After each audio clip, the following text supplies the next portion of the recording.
made by Corby, and the defending champs fall on opening night. 2-1 the final. Tri-City has won the hockey game. Connolly looks for offense. Also pass across the ring. Ryan's in the field. Shoots one, tipped in, they score! Power play goal! This thing is tied at 1. Traffic to the front of the net, and it's August Balloon to score on the Pump and Pantry power play. 1-1. Here they come. They screen Zanaev on a pass. Zanaev in, fires across, they score! August Balloon again! Storm win! Tri-City wins the game in overtime!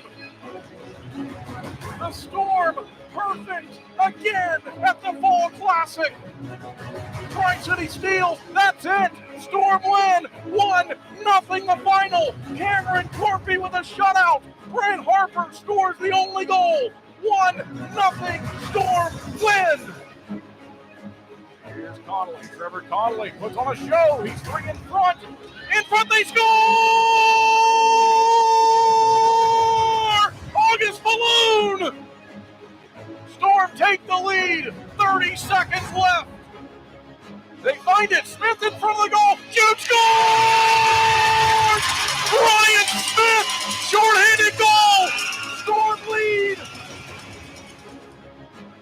We're going to play some 6-on-5 hockey. Stars have it onside. Storm steal. Connolly all the way down the ice. Scores!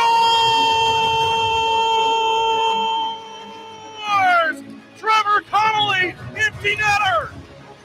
Happy Thanksgiving. Now lifted down the ice. They're onside with Briere. Dancing around in front. What a move. Shoot, scores! Oh my goodness. What a goal. We're tied at 4. Highlight reel goal.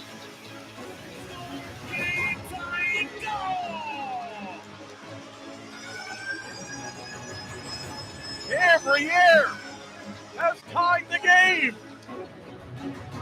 Up top, Bales shoots a long one. Rebound, they score! Ryan Smith, tie game.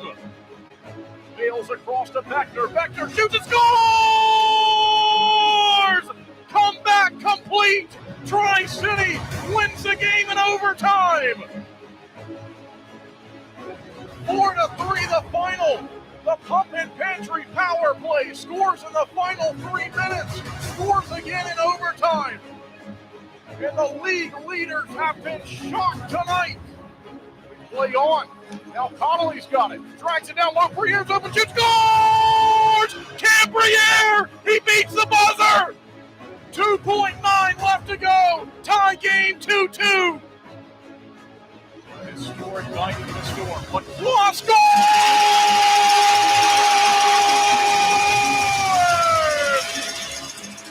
There it is! History incarnate! Scoring goal! A.J. Lacroix has given the Storm goal number 12. For the first time ever, Tri-City has scored 12 goals in a single game. Zanaev dancing around. Great move, scores! For Timmy Nizimayev off the backhand. 4-4, 6:49 left. They shoot. Oh, the save made by Corpy. Cameron Corpy with a glove save to keep the game alive. Corpy explodes across and makes a miraculous glove save. He's got it in the shootout. Takes it to the top of the near side circle. Pauses. In front backhander scores! Sevalon Lockman has scored in the shootout. Briere's in. Shoots. Scores!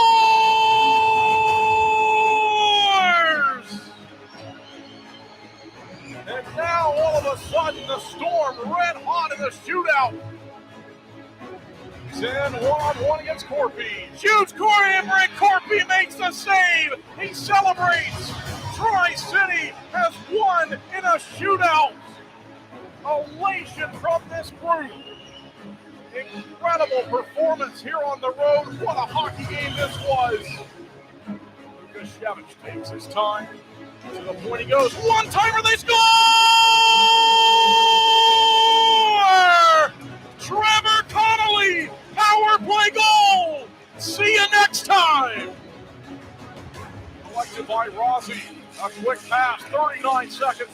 Barely held onside. Connolly with some deception. Waiting. Shoots it with Briere. They score!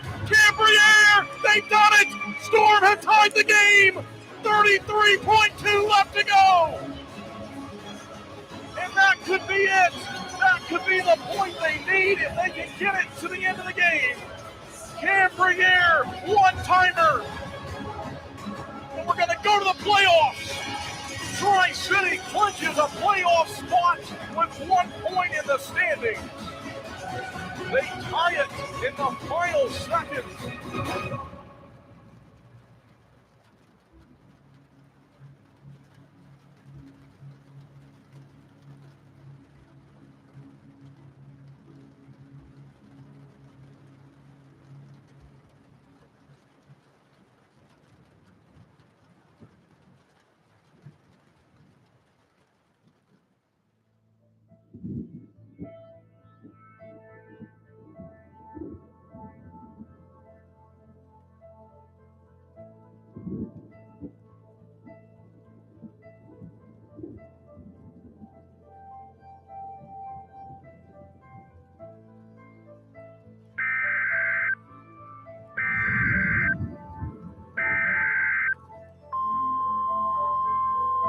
This is a severe thunderstorm warning message.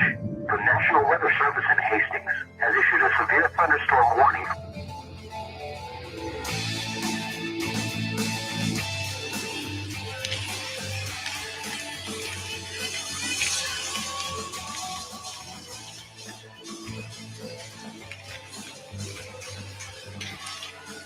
Good evening, ladies and gentlemen, and welcome inside Shields Arena, Tri-City Storm Hockey on Flow Hockey and Storm Radio. Kendall Grayson with you as always. Thanks so much for tuning in. It's the fourth playoff game of this postseason for the Storm, and it's the playoff opener for the Fargo Force. Tri-City making it through a best-of-3 series on home ice against the Sioux Falls Stampede. Tri-City won game number 2 in overtime, game number 3 by a final of 8-3 back on Wednesday. The Storm and the Stampede, the only teams in the league to record multiple wins over this Fargo Force team this season. Fargo winning back-to-back Anderson Cup championships, and the first team ever to win 50 games in a single USHL campaign. Thanks for tuning in. It's the VR Wireless pregame show ahead of the opening game of this series. This is a best-of-5 here in this second round for the Storm, the conference semifinal round. And a note about the Storm radio portion of the broadcast tonight, we will have a free audio option, but it's going to be available on YouTube. So check stormhockey.com for information there, as the stream link will be listed on the schedule page. We'll also put it out on the social media channels tonight. So no Mixler tonight, as that technical bug has persisted for the broadcast here in this building. So we will go to a YouTube broadcast tonight. We did this last season, and it's sort of a booth-style camera. You'll see me sitting here from the view in section 116, and we'll call the game for you tonight. But this is the VR Wireless pregame show, and puck drop is on the way this evening at 6:05. As we always do in the VR Wireless pregame show, we begin by taking a listen back to what it sounded like back on Wednesday. The Slumberland Furniture previous game highlights and a memorable night for the Storm. Our 2 minutes of Mayo with 3 goals, and we'll get to it now. Here's what it sounded like back on Wednesday. After that, as always, we'll hear from Storm head coach Anthony Noreen with a Flooring Chiropractic Coach's Corner. They'll swing a wide one down the rink, and they'll miss the net of Cameron Corpy on the other side of the building. Here we go. Falloon with Rode. Falloon, Lukashevich open, drives it, rebound they're looking for, they score! Nolan Rode in the Storm, pounce on a loose puck, they take the lead, 1-0. It's a 4-on-4 scoring play in the first 3 minutes of the game. What a play. They put it in the man's, he gave up a rebound, it was still free. And I think all 3 of those players touched it eventually. Falloon touched it after it was over the goal line, but that's teamwork there to put it over the line. It's the second of this series for Nolan Rode. Rode in the regular season, 6 goals in 25 games played. The good guys off and running with a 1-0 lead. The winner moves on to play the Fargo Force in a best-of-5 series.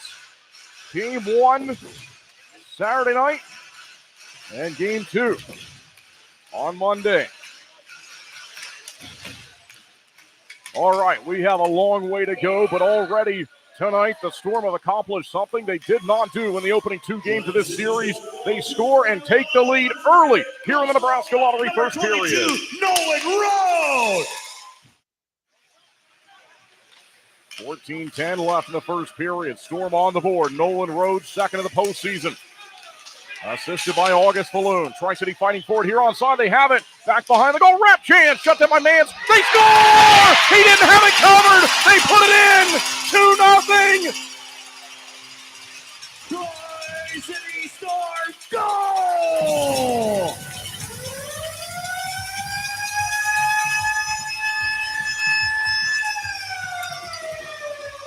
Casually distributing instant replay. Mans went to cover it, and he didn't have it. And it may have banked in off of his own teammate in front of him. But Tri-City pounces on another one. 2-0, 13:58 to play in the first period.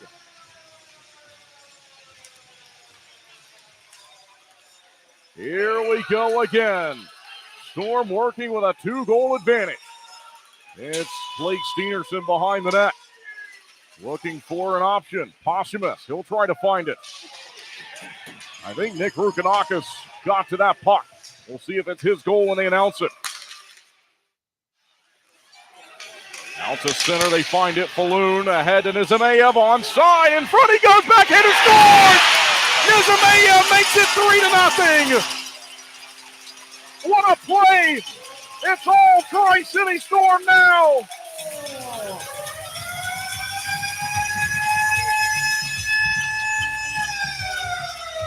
Casually distributing instant replay. Cashway Distributing has the instant replay, and Nizimayev uses speed to go to the front of the goal. And it goes.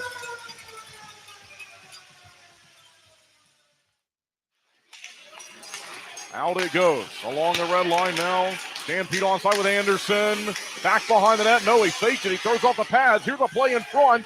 Near side, Anderson shooting it. They score. This one leaks through Corpy. It's a 2-goal lead at 3-1. 5:25 to play in the first period.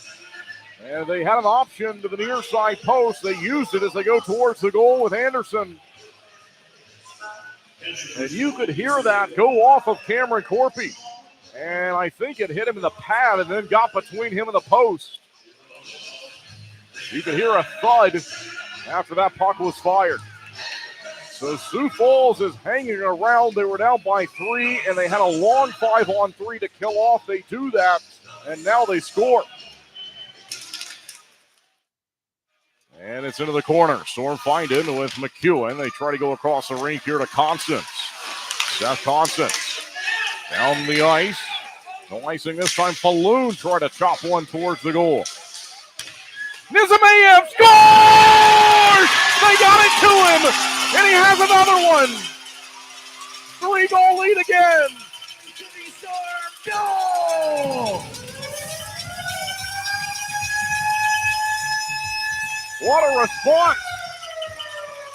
And just like the goal on the other end, I think Mans gets a piece of it, but not enough. Artemi Nizimayev with his second of the first period. It was through a screen.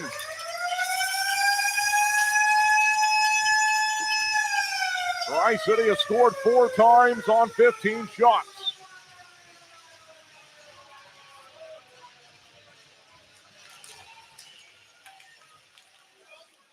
In from center. Storm going to chase it down with Posthumous back behind the net. Storm goal, Here's the call. We'll hold if we can. His second of the night, number 23, Artemi Nizimayev.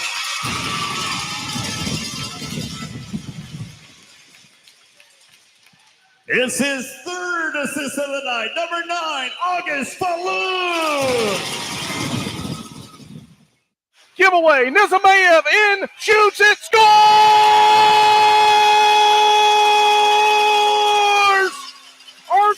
Nizimayev, hat trick! Hat-trick goal!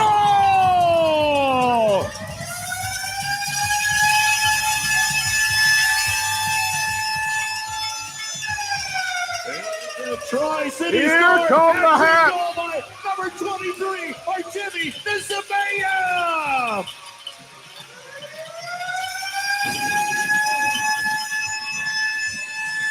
Well, in the Storm's 24-year history, they have had 3 postseason hat tricks. Now they have 4, and the 3rd came on Monday. So this organization in this playoff series has matched the hat trick totals in postseason games in this series alone that they had in the previous 23 years.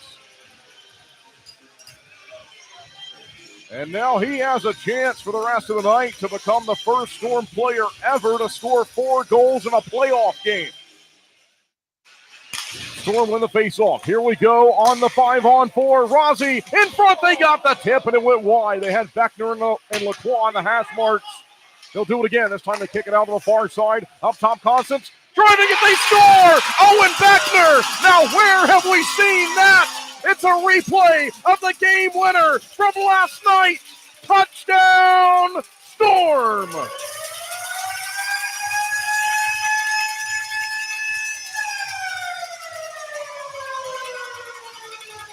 Nearly an identical play that the Storm won the game on last night. A shot from Constance, and it goes from Owen Beckner. And here comes Michael Chambray. Christian Mans, his night is over. He breaks his stick in frustration, and he takes a seat on the bench. It was LaPenta who ran into Cameron Corpy last night. That was a very controversial play. Long shot, and in it goes. That's a bad bounce as Corpy was aggressive at the top of the goal mouth, and he tried to slide over. And the Stampede score on the power play. 4-goal game again, 6-2.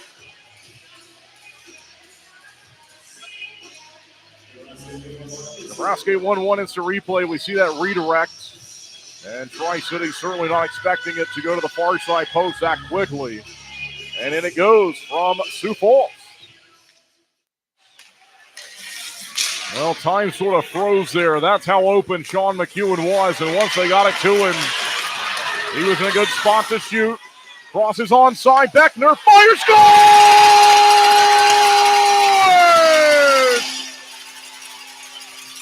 Tri-City scored 4-on-4 goal!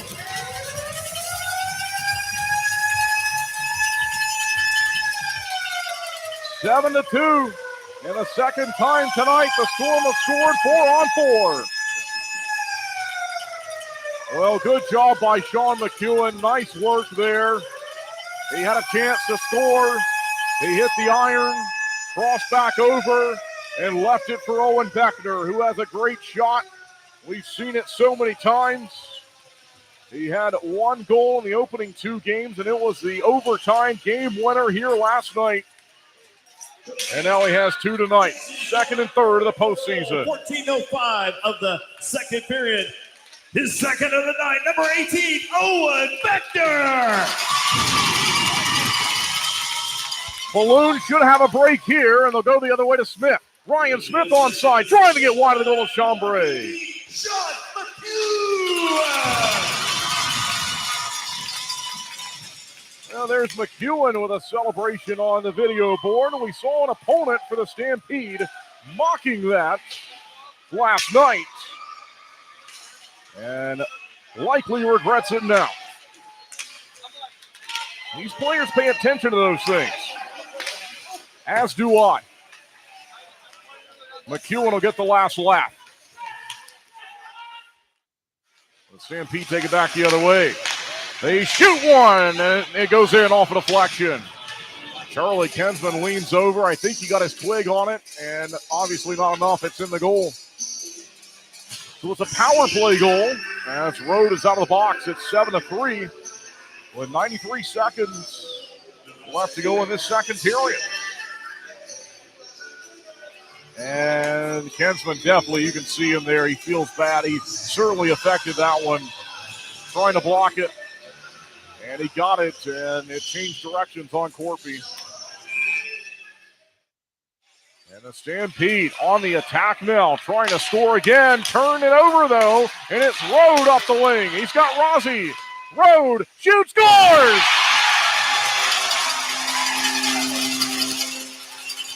It's 8-3. And now Nolan Rode has 2 goals tonight. Nolan Rode with 2, Owen Beckner with 2, Artemi Nizamayev with 3.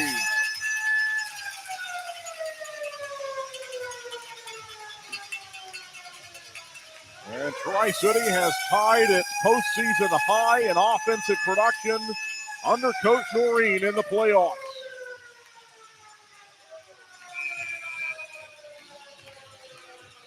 And I was just about to say that the Stampede had a chance there, looking to wear down the Storm. If they score, it's a 3-goal game with half the period to go.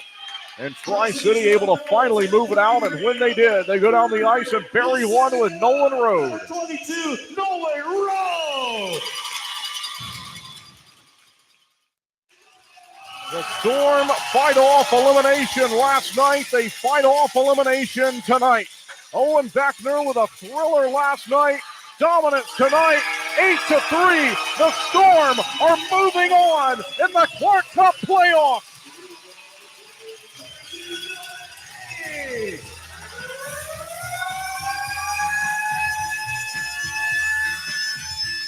Tri-City once again has qualified for the Western Conference semifinal round of the postseason. And the team that eliminated them last year, that's who they'll see next. Record-breaking Fargo force this year. 50 wins, never been done before. Points record, they're next. But first, the greatest tradition in all of sports. The handshake line at the end of a playoff series. Kendall Grayson with head coach Anthony Noreen for tonight's Flooring Chiropractic Coaches Corner ahead of the team's opening game of this second round series, conference semifinal series. Coach, you get the job done there against Sioux Falls. Must have been nice not have to go to overtime and worry about it. Not that it was really ever over, but it looked like it was okay there towards the end. Big win. Yeah, I mean, I think from the outside, probably not many people expecting after the way the first 2 games went. But, you felt like the momentum kind of turned with that after that penalty kill in overtime of game 2, and then you score, and then you kind of you just felt it. You just felt it. I felt it from the guys showing up to the rink game 3. And I'll be honest, I've been in other decisive games before where there was just some tension, a little bit of nerves, and I just felt like there was a looseness, but in a good way, more of a confidence, of a swagger going into that game 3. And I just think it speaks a ton about the leadership and the character sitting in that room. Fargo Force, obviously, much has been made about what they've done this season. You were able to tie the season series. That's the only team in the league that did that this year. In fact, you and Sioux Falls, the only teams that won multiple games against this Fargo Force team this year. So when you did get the wins, what went right, and what will be the key to winning the series? Yeah, I mean, obviously they have the record they have for a reason. And I think probably outside of our room, there's not one person picking us in this series, and we kind of like that. I don't think you could look at it as a series of 5 games. Otherwise, you're probably just getting. You've just got to be in every moment. You got to. I don't want to be cliche, but it's got to be a shift at a time against these guys. They're dangerous. They could beat you a multitude of different ways. They're as talented of a offensive group, defensive group, goaltending tandem is we've seen in this league over our years. So we've got to be at a heightened awareness. We've got to be at our absolute best to give ourselves a chance. I think that's a really good challenge for us at this time of the year. And to do it on the road, again, we know it's going to be a full house. It's going to be loud. It's going to be contentious. I think it's going to really galvanize our group. It's going to show a lot about what we're made of. But we've just got to stay in the fight. And I think that's what we did a really good job of in that opening series, just staying in the fight and never, even when it was up a bunch late in game 3 or we were down in game 1 and 2, we just kept showing up shift after shift. And I think at an even more heightened level, it's got to be the same thing here this week. Thanks, Coach. Good luck. Thanks, Kendall. Midwest Connect helps businesses save money and time by connecting customers to mail services and solutions. We can design and create everything you need, from direct mail to business cards and everything in between. For a totally hands-off approach that saves you both time and money, we can handle all your mail creation needs, including design, list management, printing, labeling, mail prep, and shipping. Just approve the designs and send dates, and we'll handle the rest. If you need a delivery partner, we provide mail prep and packaging, labeling, and shipping options through FedEx, UPS, and USPS. Does your company have the resources to bring your mailroom operations in-house? We'll connect you with purchase and leasing options for solutions, including mailing systems, tabbers, labelers, folders and inserters, address printing systems, and software to maximize your efficiency. We'll help you connect effectively with your customers because we're more than just mail. We're a business partner here to help you strengthen your connection to current clients and connect with new customers to grow your business. Midwest Connect started as a small business with roots in the Midwest, so we understand your needs no matter the size of your company or organization. It's our goal to connect you to the mail and shipping services and solutions you need to grow your business, save time, and boost your bottom line. Connect with us today to start streamlining your mail and shipping operations.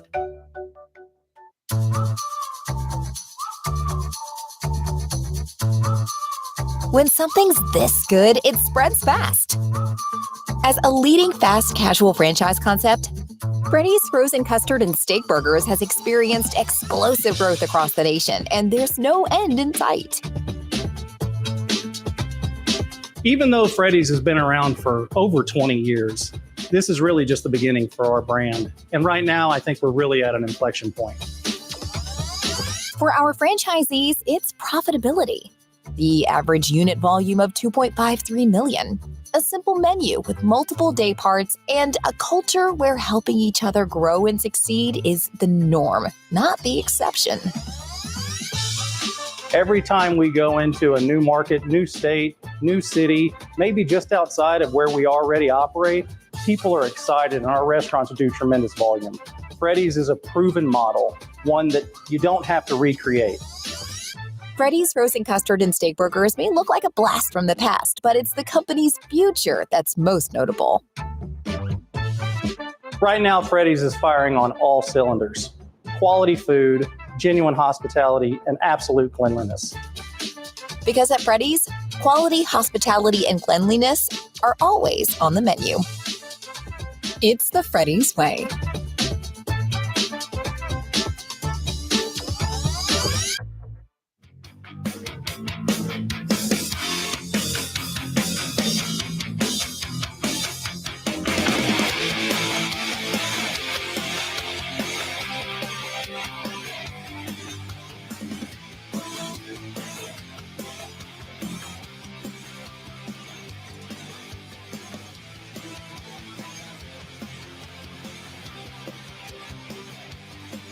Hello and welcome back live inside Shields Arena. Kendall Grayson with you as always. Thanks for tuning in. The fourth game of the postseason for the Storm. It's the playoff opener for the Fargo Force. They had a bye through the opening round. Tri-City winning 2 of 3 to advance against the Sioux Falls Stampede earlier this week at the Vieiro Center. This is a matchup between the number 1 overall seed and the 4th seed in the Western Conference. Your Tri-City Storm. Tri-City in the white and purple sweaters. They will advance right to left. In the Fargo Force, they will attack left to right here in period number 1. That was head coach Anthony Noreen with the Florane Chiropractic Coaches Corner provided to us each and every broadcast by the official chiropractor, the Tri-City Storm, Florane Chiropractic. This will be the Storm's first game behind enemy lines for the Best Western Behind Enemy Lines segment of the broadcast. This is game number 1 for them on the road in the postseason. Tri-City getting a thrilling win here in this building on January the 18th. It was Owen Beckner with the overtime game winner, 4-3 the final score. They're announcing the starters now for the Fargo Force. For the Storm, no changes from Wednesday's victory, and of course that means Cameron Corpy is the goaltender. It's Hampton Slukensky on the other side. Tri-City's lineup can be found at stormhockey.com. You can also find the lineup on social media as always.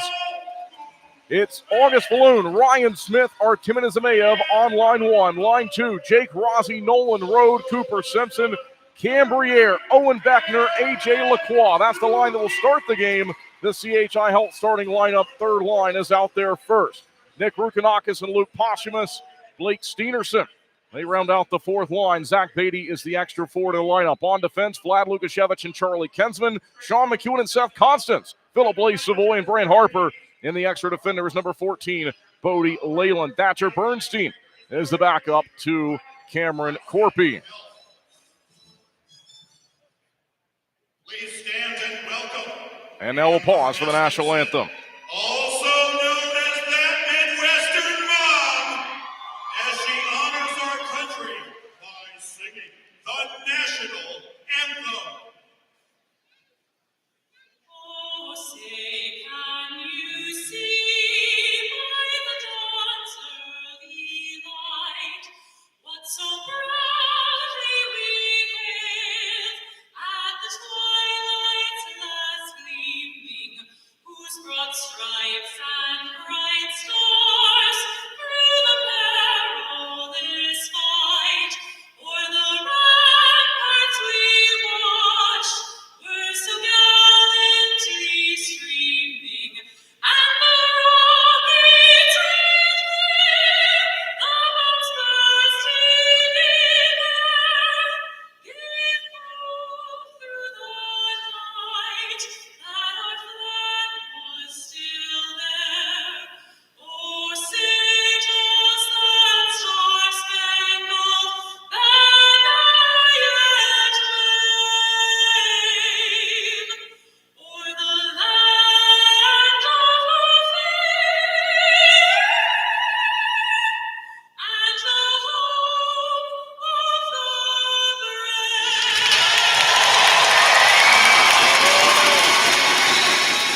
Outstanding. Well done, and thank you to that Midwestern Mom. The anthem was brought to you by The Range. Visit therange701.com for more information. All right, here we go. Game one of the best-of-5 conference semifinal series between the Storm and the Force. This will be the fourth meeting in the postseason under Coach Noreen between the Storm and the Force. The Force have won the 3 previous series, but there's never been a best-of-5. They've all been a best 2 out of 3, and so we'll have a best-of-5 series between these two teams. Game 3 on home ice on Wednesday. Tickets at stormhockey.com. Game 4 at home on Thursday if necessary, and also if necessary next Sunday, 1 week from tomorrow. We're back here for Game 5. It's our time, and the winner, why not us? It's time to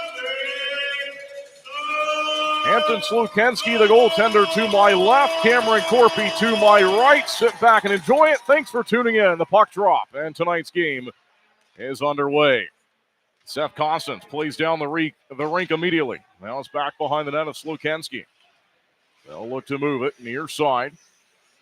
And Tri-City fighting for it here in the attacking end. Now it's all the way down the ice. It's back in the Storm's defensive territory. They'll go across and collected again by the Stampede. By the Force, rather. We've got to get out of that usage. But it was a best-of-3 series where the Storm defeated the Stampede earlier this week. That Game 3 was an 8-3 final after the first 2 were in overtime. So with the league-leading Fargo Force and a puck on a play right below us, maybe 3 rows below us. I hope everyone's all right down there. And I think someone may have been hit with that. Well, we're back here. Fargo on the attack, looking to fire it ahead. Inside the line, long shot. Cameron Corpy has it, and there was a bit of a rebound that bounced off of him, and then he put a glove on it. And so it didn't really go anywhere.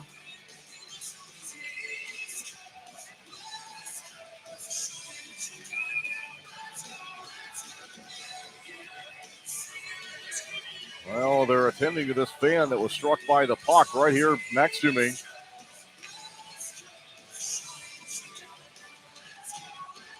$19:21 to play in the Nebraska Lottery first period. Ryan Smith in the face-off circle.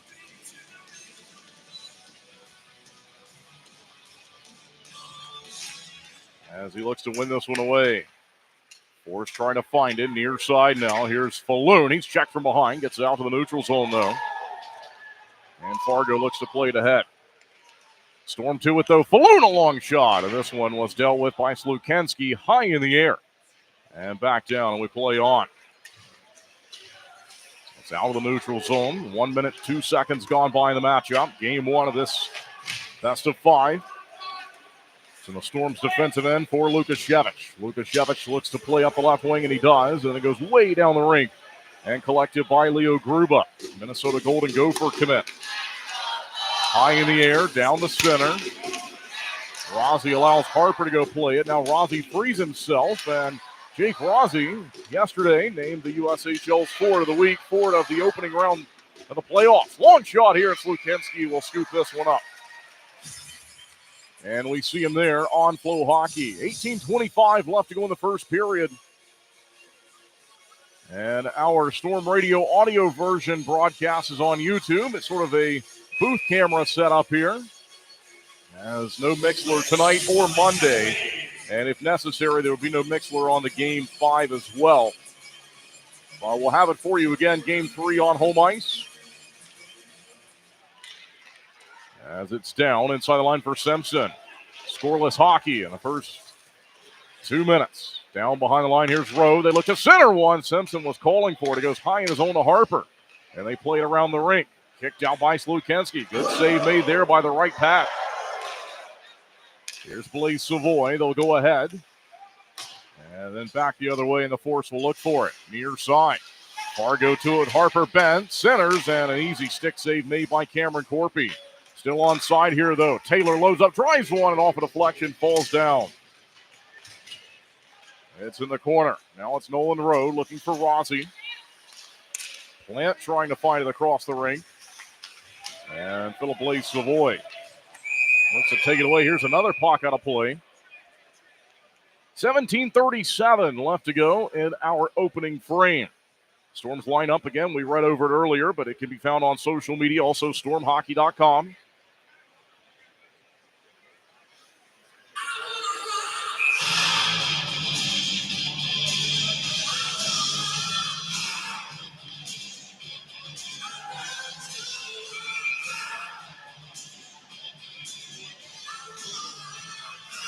So here's Nolan Rowe. 3 goals, 2 assists already in this postseason campaign. Lost the faceoff here, though, and the Force fire ahead. Fargo has it up top. It's called off the backhand there, Brazen Bozer. And they go to Fisher. Fisher goes across the ring just inside the line. Now they'll zip it over to Bozer off the backhand, and Tri-City finally with room to play it across the rink here. 17-12 left to go in the first period. And they'll move it out to the neutral zone. Right back the wrong way. Long shot, and a save made by the upper body of Cameron Corpy. Seth Constance run into. Lacroix uses the glass. Goes maybe 50 feet in the air. Nearly up to the roof.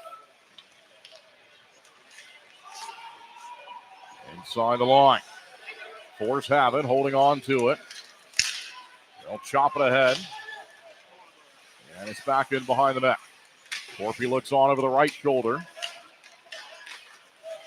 Fargo passes along, and they couldn't get this to work out as they will have to regather from center. They'll put it back on side. Storm looked to find it. Lacroix across the rink, held on to, though, by Fargo. And taken aside by Beckner. Beckner up to Lacroix. Here come the good guys through the neutral zone, being outshot early on here 4-3. And nearly 4 minutes gone by in the hockey game. Here's Taylor. Fargo in the black sweaters. Out to center, Steenerson. Steenerson charges ahead. Now Posthumous looking for it down behind the goal line. Game 1. Storm on the road tonight. Also for Game 2. Coming up on Monday. 7:05 on Monday. Good hit there on Morrissey by Kensman. Force still have it, though. They work it around the zone. Inside the line, wide open Taylor. Holding on to it. Down low, they go like to center it. They do, and Tri-City finds it. They clear, not out. Long shot goes sizzling wide of the net. Here's Taylor as they still work with it onside, looking to score first. Hakkarainen tees one up. And a pad save made by Corpy. They'll spin into an open corner. Fargo making changes out towards center. They'll carry here behind the goal line.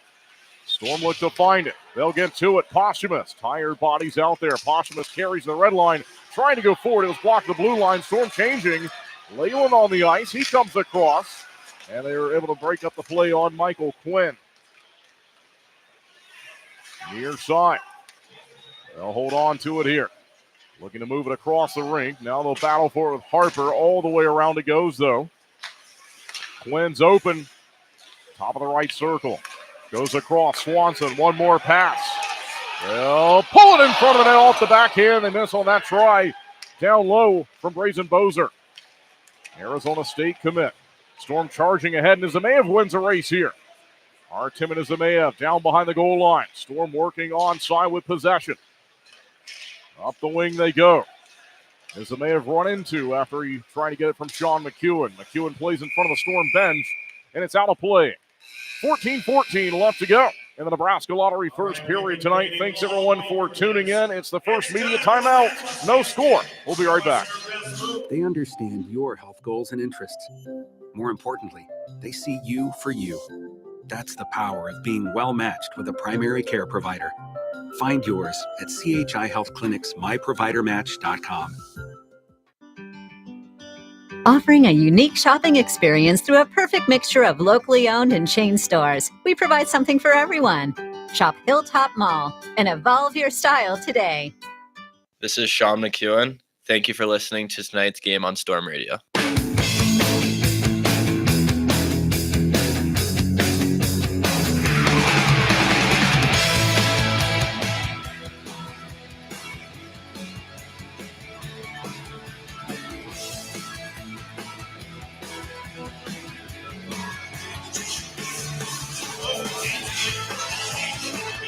Scoreless hockey here in Game 1 of Western Conference Semifinals between the Storm and the Fargo Force. Shots on goal at the first media timeout, favoring Fargo 5-3. Face-offs on the logo at center ice. And we're back. Lee Savoy goes ahead and is chopped onside by August Falloon. Far side of the building, Zemaev spinning around, looking to hold on to it, stripped away from him. And here come the Force with it. Michael Escarza, who's committed to Vermont. Down the rink, off the glass, right in front of us here in section 116. It's nearly out of the zone. They couldn't get it out, though. Fisher holding on to it. Denver Pioneer commits of Woodbury, Minnesota. Side of the net, Ryan Smith goes back behind the goal to protect the puck. And they zip it up the rink. They'll miss the pass here, though. And icing will be called. So 13:33 left to go now in period 1.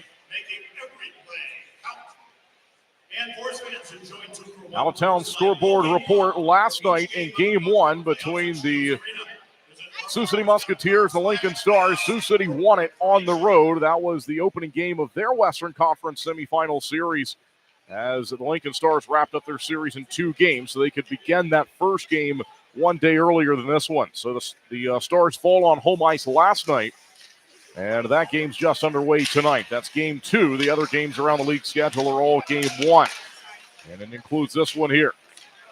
Green Bay and Muskegon, and Youngstown and Dubuque later on tonight.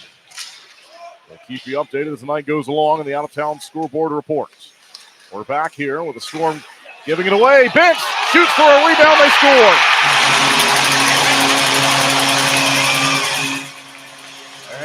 Harper had the puck down behind the goal line. It was picked off immediately by Bentz, and he knew that he had an option open in front of the goal. And they fire it, and he was looking to create a rebound, and that's exactly what he does. Pittsburgh Penguins draft pick Sam Plant has scored the opening goal of the series. Cashway distributing instant replay here in the first period. Nebraska 8-1-1 in the second period. Hilltop Mall has the instant replay in the third period. And after that giveaway, Plant was open in front, and they just couldn't get it to him. Instead, they try to shoot it, looking for the rebound, and that's exactly what happened. That was a shot pass off the pads of Cameron Corpy. And the Anderson Cup champs make it 1-0. 7 minutes gone by in the period. Rossi looking to find McEwen. They'll find it off the backhand. Through center he goes. Rossi leads a pass looking for Cooper Simpson. Down behind the goal of Slukanski it goes. Here come the Force. They build some speed through the neutral zone, and they fire it off the kick plate way around. Lots of zone time for Fargo here in this first period. Now that's the goal. Number 7, Sam Glenn. And they've got it again, setting up onside. 5-on-5 to go down behind the goal. Here's Davatella who's open, holding on to it. Davatella now in the near side corner. They leave it there for Lepa, looking to spin away. And it's high in the zone now. Out to center, nearly given away by Finn McLaughlin to Jake Rossi. Storm holding on to it, back in defensive territory with Seth Constance. In front of the net was Briere. They just couldn't get it to him with Beckner. There's Peter Cesar. Long shot, easy save made by Corpy from there. That was blockered away. As this packed house making noise. Home team up by 1. Here they go through center. Storm to it. Plants made it 1-0 from Harper Bentz at 6:50. A rolling puck. Kensman looking for it. In the season series, Kensman leading all Storm defenders with 5 points in 6 games against Fargo. Across they go with it. Looking for it will be Lukashevich and Beckner. Kensman standing in front of the goal. Out to center, taken back by Leo Gruba. Gruba and the Force have it. They'll go D to deal the pass to Newmeyer. Michael Newmeyer swings it back across to Gruba. And 9 minutes gone by in the first period. Tri-City now being outshot 7-3. And they're down by 1. Day off tomorrow, and then this playoff series will renew on Monday. This is offside. So the Force try to stretch it up the far side of the building looking for La Starza, and they call this back for an offside. Tri-City tied the season series with a final record of 3-2-0-1. They won the season series by a single point last year with a record of 4-3-1-0. And Tri-City is 7-8-1-0 in this building over the last 5 years.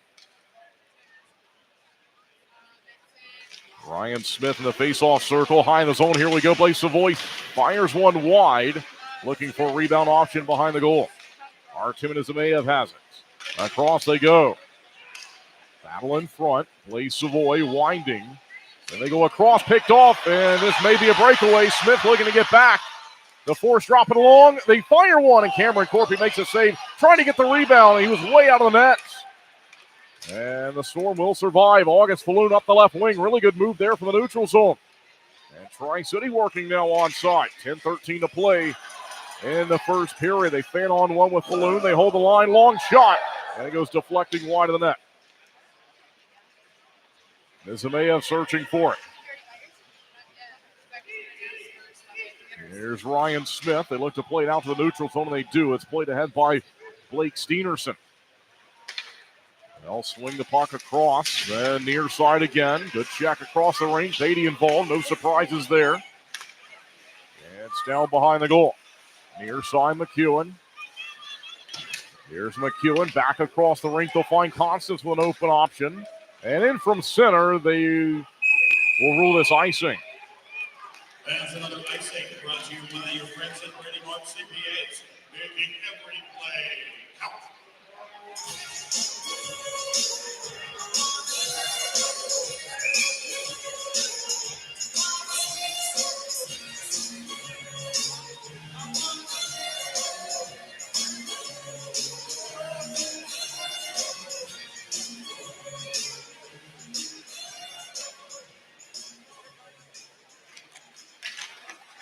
From the face-off, found by Constance. They'll throw one out to the red line. And a hit on Beatty. Here comes Park, swings a pass. They look to shoot. And a tight turn in the far side corner. Near side, they go to Gruba. High inside the blue line. Gruba gives a pass off the backhand. They shoot one, and off a deflection. It's off the glass and wide. Stays onside here for the home team. They're up by 1. Down the rink, and no icing. Did not make it there. 8:53 to play in the first. Storm being outshot 9-3. And they'll look for it here along the center ice logo. Off the backhand it goes. And over the goal line, now Fargo's guilty of icing. Another icing brought to you by your friends at Pregame CPAs, making every play count.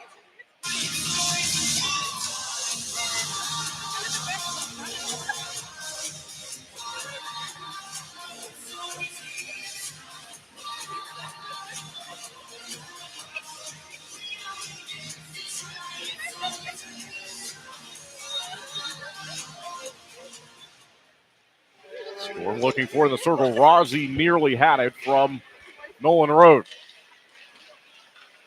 Down behind the net, taken aside by the Fargo Force. They're leading by 1. This is their opening playoff game. And icing again. So Tri-City has another opportunity here to win a faceoff and get something going in the attacking area. Being outshot 9-3. Fargo had a bye through the opening round. And the Storm, of course, in that 3-game series now win on home ice against the Sioux Falls Stampede. 8-3, the final on Wednesday. And that third and final game of the series. This is a best-of-5 series here in this next round. And that's new this year. Tri-City was in a very similar spot last year.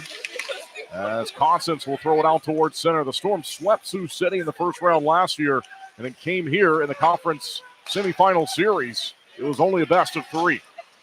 And they dropped that series to the Fargo Force. Across it goes. Here's Simpson over the red line. Simpson, good move up the left wing. And getting back, they look to strip it away, and they do. And looks like it's out of play. So 7:57 left to play in the first period. Green Bay has gone up 2-0 on Muskegon. 10:37 left to play there in the opening frame. Media timeout, second one of the period. We'll be right back. Tender, juicy chicken made to order. Crispy bacon, melted Swiss cheese, and fresh lettuce and tomato. Available fried or grilled only at Freddy's. Meet America's new favorite chicken sandwich. Order at Freddy's.com or on your Freddy's app. At Viero, you can get the best phones on the best network. Take a huge leap forward with the iPhone 14 that's full of fantastic features. And get it on us. Or save up to $829 on the iPhone 14 Plus, Pro, or Pro Max while supplies last. Enjoy unlimited talk, text, and premium high-speed data with coverage across North America and bankable hotspot data. Upgrade now at your local Viero store or online at viero.com. Hello, this is Artemiy Zamiev, and you're listening to Storm Radio.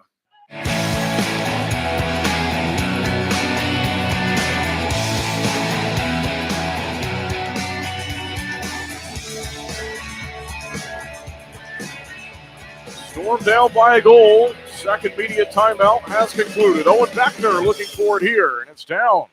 Play by Briere. They go across quickly, and they just tip one wide of the goal. Storm looking for an option. Out to center, though. And racing over is Kensman looking to play it ahead. Owen Beckner finishes his hit. 7:41 to play in the period. They'd like to go out in front of the goal here. It's fouled by Beckner. They had a couple of options down between the circles, and they try to feed it over there. Here's Kensman inside the line. Long shot blocked well out in front of Hampton's Lukensky. LA Kings draft pick. Way down the ice and on Corpy. Makes an easy save from there. And Tri-City looking for it. Out to center they go. Towards center with Beckner. Faked one way. And went to Lacroix. Charlie Kensman makes a line change out to center. And taken aside by Fargo. They'll go near side to Quinn. Here's Michael Quinn lifting it onside. 7 to play in the first period. Storm want to go quickly as Fargo's changing. And they just missed there to A.J. Lacroix. Now the Storm making changes. Michael Newmeyer, he'll get to it for the Force. Out to center. Played by Harper. Chops it ahead. Eventually fouled by Falloon. And then August Falloon pitches it ahead. Taken back by the Force in their defensive end. Storm being outshot 10-3. Down here by a goal. Chance in front now for the Force. And Bentz is stripped of it. Good work there by Falloon. And he looks to make something happen up the rink. He's with Artem and Zemayev. They step onside. Falloon fires. And a dribbler there slowly in on Slukensky as he covers it up. So that'll count as the Storm's fourth shot. Caden Shahan has made it 1-0 for the Sioux City Musketeers on the out-of-town scoreboard report. 10:42. The time of the scoring play there at the Icebox. And the Muskies won it on the road last night, so a victory tonight would put them one game away from advancing to the Western Conference Final. Storm looking to move on and face either Sioux City or Lincoln in the next round. Here's Zach Beatty in the circle. He readies. And into the corner he goes. So Tri-City looking for it out here towards the red line. They go back the other way. And it's in on the netminder Slukensky. Makes a glove save from out towards center. Nick Rukanakis comes over. Sean McEwen plays it ahead. And right back onside behind the goal for Slukensky. Runs into Beatty there, way back behind the net. And they keep moving. Eero Hakkarainen drops it down behind the goal line. Cameron Corpy, his turn to make a play on it. Not out of the zone. Here's Tate Taylor. Top of the circle. Taylor back behind the goal he goes. They look to center, and Seth Constance ready for it. Back behind the net. Beatty comes crashing in on Hakkarainen, who goes down to the ice. They battle. Found by McEwen. And he punches it ahead, but it goes off the back of Blake Steenerson. And then it lays down again. McEwen, Rukanakis offside. So 5:23 left to play in period one. Storm being outshot 10-5.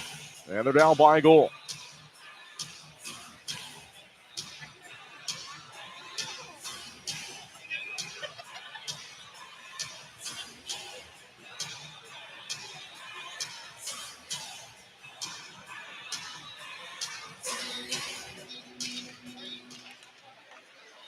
Face-off victory, Fargo. They pull it back into the defensive end. Over the red line, they got to play wide open in front to Parks, and on goal, and Cameron Corpy shuts him down. Now Kensman comes over and wraps up Parks.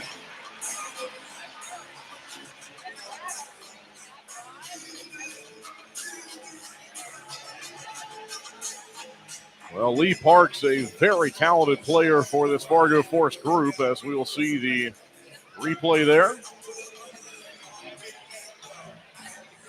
As he got a bouncing puck and just put a backhander on it. Corpy was ready for it.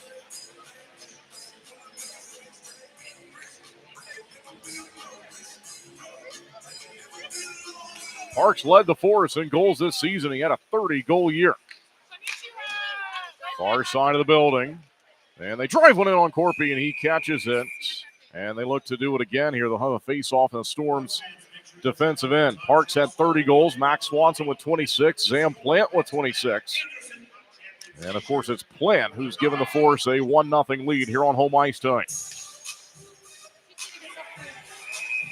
Shots are 12-5.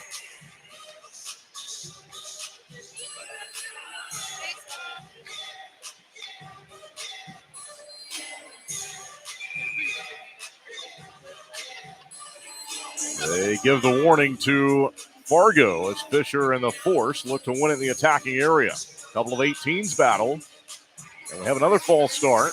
A little like that was on Fargo also. The Force looking for it now with Lastarza as we're back. The side of the circle, and it's fouled by Vladislav Lukashevich. Lacroix's open at center if he can get it to him. And they do throw it out there 2-on-2 now. 2-on-3, and Lacroix goes forward. So 4:41 to play here in this first period. The Storm being outshot. They're looking to tie it here, though. Beckner has it. Up top, Lukashevich across Kensman. Quick shot blocked in front. Trying to find a rebound. And it's taken by Fargo and Quinn. Out to the red line. Now they throw it way down the rink. Lastars is there looking to make the play in the near side corner. High flip. And this one does stay in play. So in from the red line, they'll shoot it ahead. Leo Gruba back behind the goal for Lukashevich. And the Storm miss a pass to Briere. Way down the rink it goes. An icing called against the Storm. 4:05 left to play in our Nebraska Lottery first period.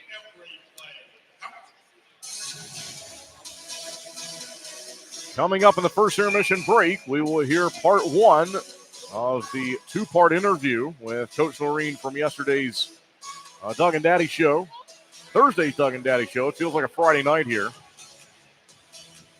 And so we'll run that for you in the first intermission break. Second intermission break, we will hear part two of that conversation.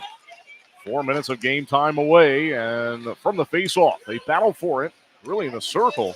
And by the time it came free, the Force unable to hold the line. So down it goes, Lukashevich. And what do we have here?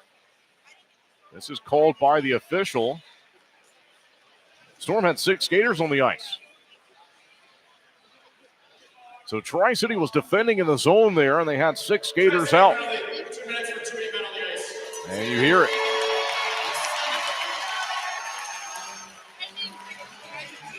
Tri-City going to the sand bin. It's time for game one. And so this will be Artemides Zemayev serving this 2-minute on the ice call. First power play tonight for either team.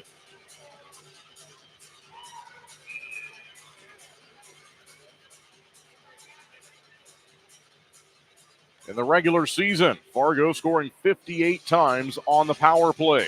They had the second best percentage at 31.2. Storm here from the face-off, though, clear it down the rink with Cam Briere. Nicely done. Tri-City's penalty kill finished the year top 5 in the league at 79%. Here they go onside with Plant, down behind the line. And they work it around the zone. Back behind the net here on the power play. 1:37 left on it. Swanson. He loads up in front. They got the tip, and it went just wide. Still onside. Quinn holding on to it. They go across. They look to fire with Gruba. They do. It's an on Corpy. Ready for it. Now Kensman tries to clear it out of the reach of Lastarza. It's found by Briere. And it's bouncing around like a tennis ball through the neutral zone. It's down to the rink. And they look to play it ahead. Gruba steps onside. They have numbers. They try to slide it across. It's blocked. Near side one-timer goes wide. Corpy gets over and gets a piece of it. 1 minute left to go on this 5-on-4. It's the first power play of the series for either team. Force looking to go up by 2. Inside the line. Near side. Swanson a one-timer. And it's underneath Corpy. They score. Michael Lastarza. 2:36 left to go in period 1. And Lastarza strikes on the power play for the Force.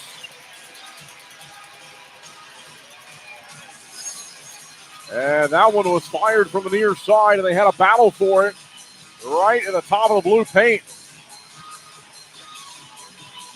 And Kensman got spun around looking to put the body on Lastarza. And he finds it. So Tri-City is down 2, being outshot 15-5. Here in game 1.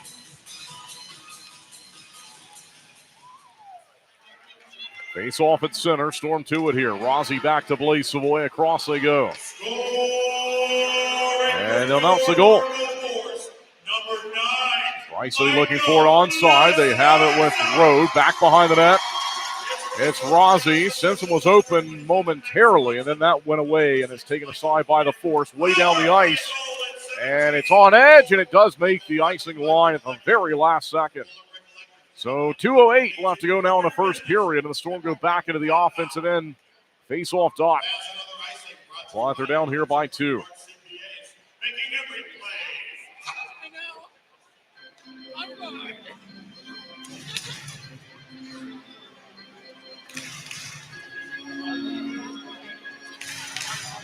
Tri-City in the series against Sioux Falls won 105 out of 203 face-offs, 51.7% in their opening round series early this week.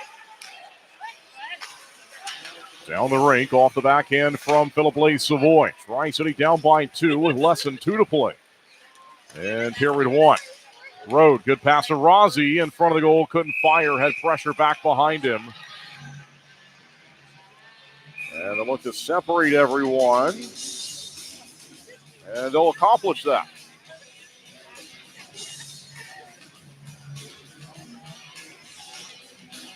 Out-of-town scoreboard report, Sioux City still leading Lincoln by a goal at 1-0.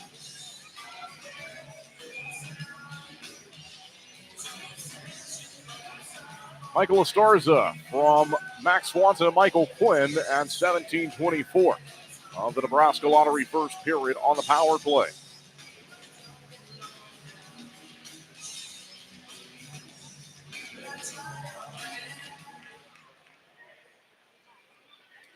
And nothing here on the faceoff. They look to do this again. Ryan Smith, he readies. He's got Falloon behind him. And they win it, but it goes all the way through the neutral zone and back down into the Storm's defensive territory. Tri-City won an 8-3 decision in Game 3 against Sioux Falls back on Wednesday in the opening round series. Fargo resting as they were awarded the bye through the first round, like Sioux City, who finished second. And from center, they chip it ahead with Lee Parks. UMass Lowell come in. Ismaev looking for it inside the line, and a skipper that just went wide off a deflection. McEwen gets tied up with Parks. Back behind the net. McEwen lays a check. They go back and forth. But Fargo sets up onside with 1 minute left to go in the period. Morrissey tries to skip it down behind the net. In the corner, found by McEwen. McEwen, long flip, looking for August Falloon, but it goes away from him. Tri-City being outshot 15-6. 45 seconds to play in the Nebraska Lottery first period. Storm down by 2 here in Game 1, best-of-5 series in the Western Conference semifinals. Blaise Savoy, he gets to it before Gruba. Looks to center here. He's got time behind the goal. 29 seconds left. Goes down from behind. And we continue. Force get it through the pressure. They look to move around Simpson, and they do this. Creates a 2-on-1, but they'll widen it out. They drop it back, and a one-timer that goes wide. They center again. Rolling puck. Now they settle it. They fire. Shot blocked by Blaise Savoy. 9 seconds to play in the period. Rozzi out through center. Rozzi can have a break here. Rozzi shooting, and a save made by Slukanski. 2.7 left to go here in the first period. That should just about do it for the opening 20 minutes tonight. And Rozzi from the top of the far side circle firing that one. Had the hot hand on Monday and a loss to Sioux Falls in the hat-trick performance. And so he shoots it from range there.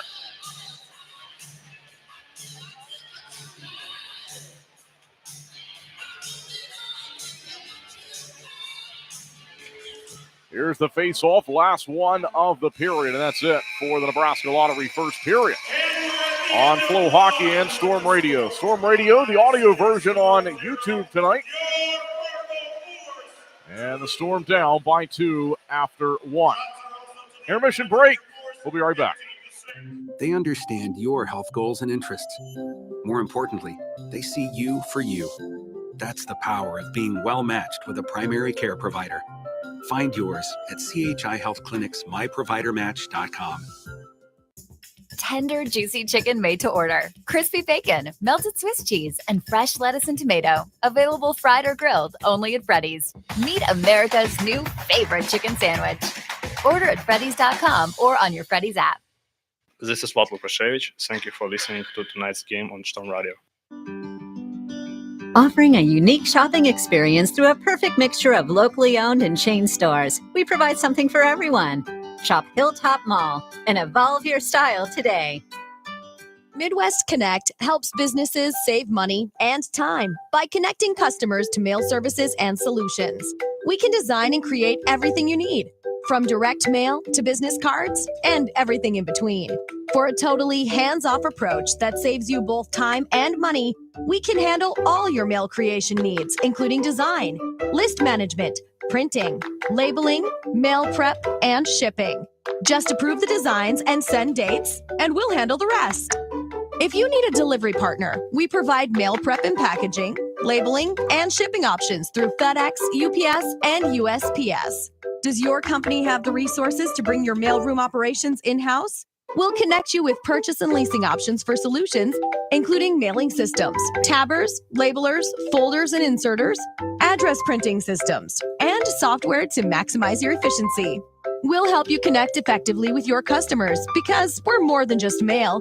We're a business partner here to help you strengthen your connection to current clients and connect with new customers to grow your business.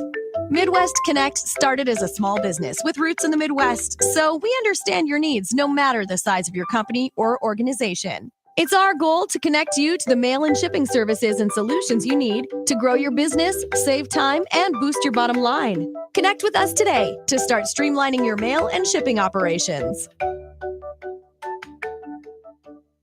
This is Owen Beckner. Thank you for listening to tonight's game on Storm Radio. Don't ignore the law. You must call 811 at least 2 to 3 days before any digging project so you can avoid hitting our essential buried utilities. For digging projects big or small, make the call to 811. Brought to you by Nebraska 811. My husband and I love to live in Nebraska. It's the good life. We always vacation here. Love those Nebraska state parks. We love to eat here. Where are you going to get a better steak? And we love to play here, especially Nebraska Pick 5 from the Nebraska Lottery. It has a $50,000 starting jackpot, drawing 7 days a week, and all the proceeds go back to our state. Hey, honey, this weekend, let's buy some Nebraska Pick 5 tickets, go to a state park, and grill some steaks. Like our first date. I'm no amateur. Top prize odds 1 in 501,000. Pump up your day at Pump and Pantry. Get you going in the morning, yeah, we're here for you. With a smile on our face and a cup of brew. If you need a hot breakfast to get you on the move. Pump up your day at Pump and Pantry. Pump up your day at Pump and Pantry. Pump and Pantry. The humble Raising Cane's chicken finger. 24 hours of marinating and not a word about its flavor. It credits that terrifically tangy sauce. And the cane sauce? Well, it's okay with that. But a premium, fresh, never-ever frozen tenderloin, hand-battered and cooked to order? Doesn't exactly need to brag now, does it? Same for the crinkle-cut fries. Center cut from the longest potatoes Idaho has to offer and added to every meal. You know, just because you have bragging rights doesn't mean you have to use them. Raising Cane's. Hi, this is Dallas View. Thank you for listening to tonight's game on Storm Radio. Dreaming of custom furniture, but you think high prices, sales pressure, and waiting for months and months? Come to Slumberland and design your way. Quick and easy, with no extra cost. First, pick your piece. Lots of styles, clearly marked. Next, pick your fabric. There's no extra charge here. Then get it quick. Our orders are made fast. Plus, all custom furniture is on sale. Design your way, only at Slumberland Furniture. Kearney, Nebraska is the getaway you never knew you needed. With comfortable, premium lodging, eclectic shopping, and a variety of locally owned craft food and drink options, Kearney has something for everyone. By day, you'll find rich history, outdoor adventure, and some of America's most unique attractions. And by night, our many entertainment options, dazzling performances, and unique hangouts offer the perfect way to unwind. Visit Kearney. It's so much more than just in the middle. This is Luke Posthumous. Thank you for listening to tonight's game on Storm Radio. It requires an honorable spirit to face risk. For that, we thank you and would like to offer our First Responder Plus Unlimited plan at just $35 a month per line. First Responder Plus gives coverage everywhere you need it, 24/7 network access, maximum security comms, and the Viero network that's designed to be every bit as resilient as you are. Your family can get special discounts too. For more information, stop into your local Viero store today. I love to travel. I love to eat. I love to explore, which is why I carry a Best Western Rewards MasterCard.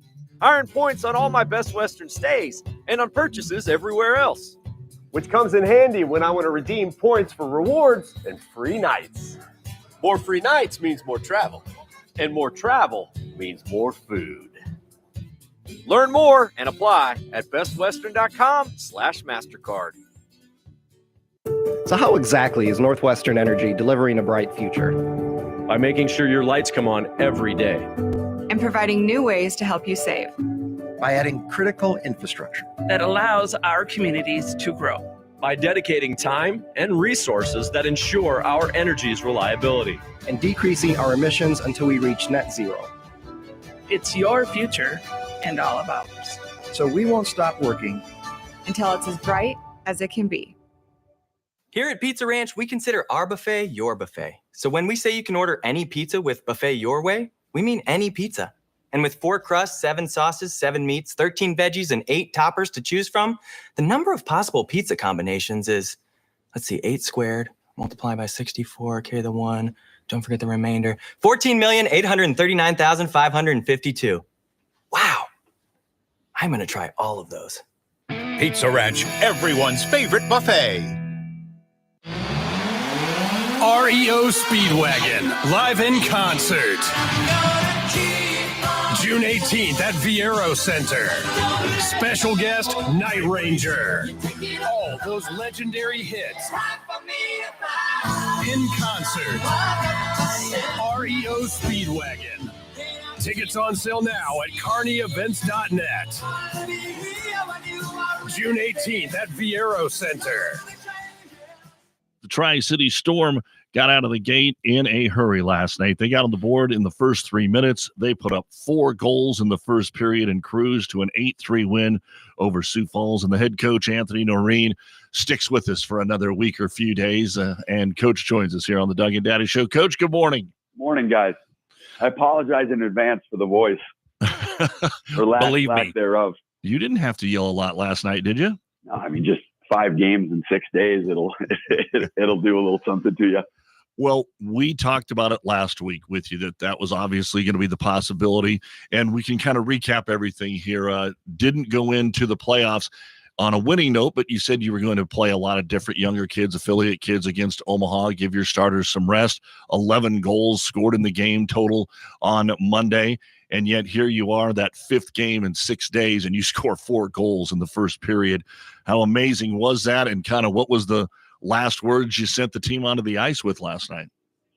Yeah, I mean, I think, now in hindsight, it was the right decision to, not that you kind of packed it in for those 2 games against Omaha, but really that we sat a lot of guys. We didn't play Cameron Corpy either night.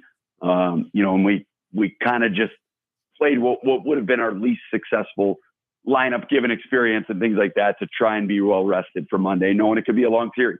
And obviously it was. I mean, I don't know if you could get much longer than that with 2 overtime games and then going into a game 3 last night. So, I thought it spoke, and Doug, you and I spoke about it after game 2. Like, I thought it spoke to our resilience as a group and the resilience this group's had all year. I think it spoke to our conditioning level and our training level, and the work these guys have put in all year. And last night, like, it wasn't, listen, I've been in tense situations, decisive games, elimination games. I didn't feel at any point throughout this series it was like that. Even going into overtime, game 2, there was just kind of an aura of confidence about the guys and a good way about them. It was a good way about them in the rink, in the room last night before the game, where, like, I think they've kind of just got to a point where they just, listen, they need us for some X and O's and line combinations, but they've got the room and they've got our culture in a really good spot. And that's, as a coach, that's all you could ask for. And my big thing, I just keep, telling them how much we believe in them and we love them. And we got their backs, and we'll, again, continue to fight until the fight's done. But we weren't ready to be done last night. I know that. Coach, anytime that you have a multi-game series in any sport, I don't see it as much in baseball. I see it the most in volleyball. But last night was a great example in hockey, where you lost in overtime, and then oddly enough, you won in overtime at the exact same minute that you lost in overtime the night before. And then here you are last night winning big. What is it generally about hockey, or specifically about last night's game, that you can go from a tight game, and then a blowout? Yeah. I think listen, there's no doubt there was fatigue on both sides. And we felt like really the series as a whole, this one more than any of the other series even, was going to be a battle of attrition. And just what was it going to take to break you? What was going to take to break you mentally? What was going to take to break you physically? And obviously, the more tired you get And the more, that's when things start breaking. That's when it's easy to get off, to lose your mind, mentally, maybe miss an assignment, maybe lose your cool, take a penalty, maybe don't have that extra, push to get that extra stride in to get to a puck or whatever it might be. And that was really a lot of what we talked about going into the series. Like, we've just got to make it where as a group, we don't break. Nothing's going to break us. We're going to stick together. And our goal is going to be to break our opponents through being disciplined, no matter what comes up, through continuing to keep our cool and stay on the same page, continuing to keep our detail within our game. And I just thought we did a really good job of that. Last night was one of those games. Like, I don't necessarily think Sioux Falls played very poorly. It just was one of those nights where the puck was going in for us. We've had those nights throughout the season. And listen, I thought their goaltender was tremendous. Even though it was a 6-5 game one, he made some big saves game one, and then game two especially. I mean, that was a game, really you look at it, like, we had a bunch of chances to break it open, and I thought he did a tremendous job. And then last night, the third game was probably the most maybe open, I'd say, the series was. And again, that's going to come with a third game in 3 days, a fifth game in 6 days for two teams. And, I thought Cam was excellent in net last night. And I thought we just found a way to put pucks in that. And again, right time of the year to be doing those type of things. Doug and Daddy should talk with the head coach, Anthony Noreen. They will move on to play Fargo, the best team in the league, 102 points this year. That best-of-5 series begins on Saturday night and Monday, and we'll get to that in a moment. But talking about scoring goals, Artemi with a hat trick last night. Jake had a hat trick on Monday. I mean, the Storm's been around a long time and have played a lot of playoff games, and you have 2 of the 4 hat tricks at all time in 3 days. Yeah, and I think, again, a lot of people from the outside probably looked and said, well, Trevor's he's gone, can they still like, and it was great to see some different guys step up. For Artemi to get 3 last night, Jake to step up big and have 3 in game one, for Nolan Rhodes, to get 2 goals last night, for the performance Owen Beckner's had the last couple nights. It's been fun to watch. And that's, again, I just think this time of year, different guys, like, the game's different. The game is just very different come playoff time. And there's just guys that have a knack for performing and a knack for scoring in those type of games. And, for us, really, we're seeing a lot of these guys in this situation for the first time, or some maybe in it last year. They were young guys. Now they're veteran guys. And, it's always interesting just to see who the guys are that are able to perform at their best, when the stakes are highest like they are in playoffs. Coach, when you got done with last night's game, you talked about how fatigue was an issue for both sides. What was the morale of the team? Obviously high because they won, but also what is the team's tiredness, fatigue level now, because they can take at least a little bit of a break and then they go into a 5-game series? Yeah, I mean, I think you saw a lot of the emotion. Like, it was a pretty, again, you always remember moments in a season, right? Like, it's never the last game. It's always just like special things that happen throughout. Like, for our guys, they were so dialed in the last 3 days and so just like heightened awareness, never really got very high, even after the overtime win. Like, if you would have came into our room, it wasn't like guys bouncing off the wall. I think they probably enjoyed it for a minute or two, and then it was on to game 3. But, that last probably, and it doesn't happen very often in a decisive game, right, where you're up 5 goals with a minute left and it's in hand. But the emotion on the bench and all the guys standing and banging their sticks, like, that was a moment. Like, that was a pretty special moment. I think that was just everything they had just being let out, knowing they could finally just smile and enjoy it and hug each other and we're moving on, and to do it in front of our home fans. I just thought that was a special time. And coming back in, obviously they were excited to get it done, but now we know we got a tall task in front of us. And you mentioned the points, and we know the team in Fargo and what they've done this season. So, for us, it's now just like we talked about between last weekend's game and the series, it's managing energy levels, making sure we do, the best possible job of preparing these guys for the game, but also making sure that we're making sure they're most fresh as the series moves on. And I don't think there's an exact science to it. But, we're going to have an off day today with just a little bit of light movement. Tomorrow's a travel day. I mean, it's going to take us every bit of 9 hours on the bus to get to Fargo. And you're going to play Saturday, a little bit weird with the day off in between, and then play again on Monday and then travel back. And again, it's never an issue of getting up for it at this time of the year. It's more so just kind of trying to find that right balance of pushing and getting some work in, and on practice days and on training days. We'll also just making sure it's going to be a long series. Let's make sure we do what's best to make sure they have their legs as it goes on. So how exactly is Northwestern Energy delivering a bright future? By making sure your lights come on every day. And providing new ways to help you save. By adding critical infrastructure that allows our communities to grow. By dedicating time and resources that ensure our energy's reliability. And decreasing our emissions until we reach net zero. It's your future and all of ours. So we won't stop working until it's as bright as it can be. Viero is your hometown leader in tech services, and right now we have the best deals in cellular.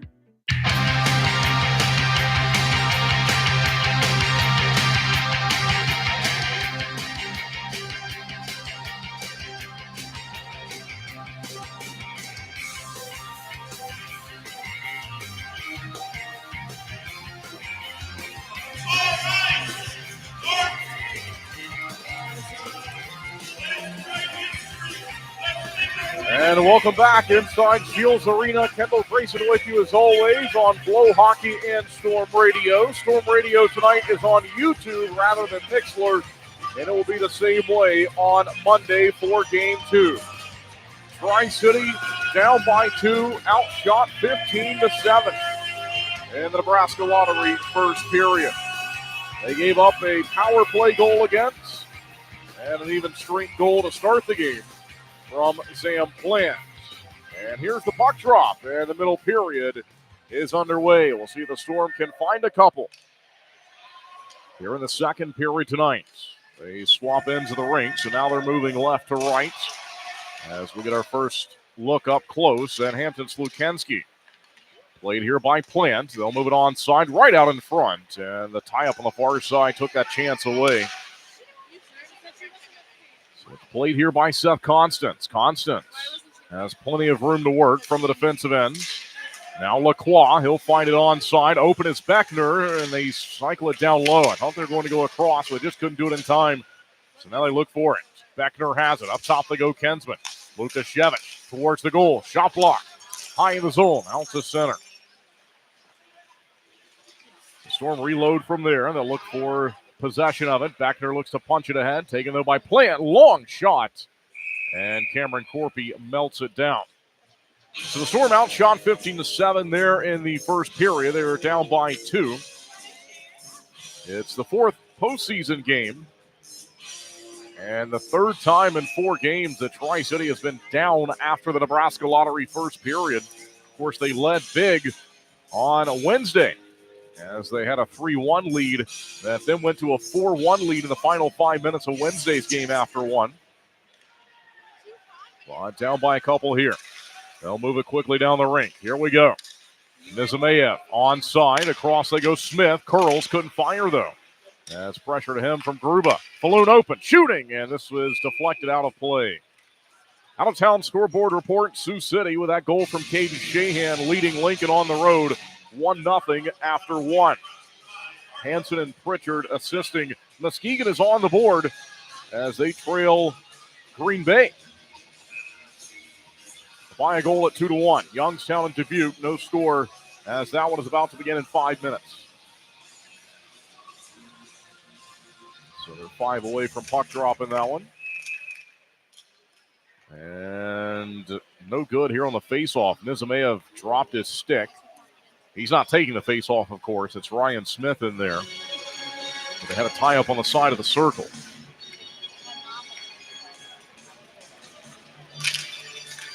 It's chopped back behind the goal line. Ryan Smith was able to chop it ahead there, but taken aside by Fargo. Out towards center. Good pass from Smith to Nizimayev. And the Force pick it off. They've got an open play up the rink with Eero Hakkarainen. Down in behind Corpy, and it's iced from the defensive blue line. 18:27 left to go in our second period. Just underway in the middle period. And the Storm still down by 2. Being outshot 16-8, but down the rink. Here they go. Offensive end face off again.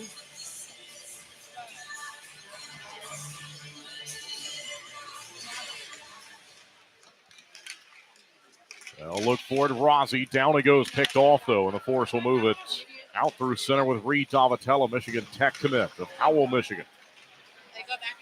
It's near side now. Storm looking to dig it free from the defensive zone.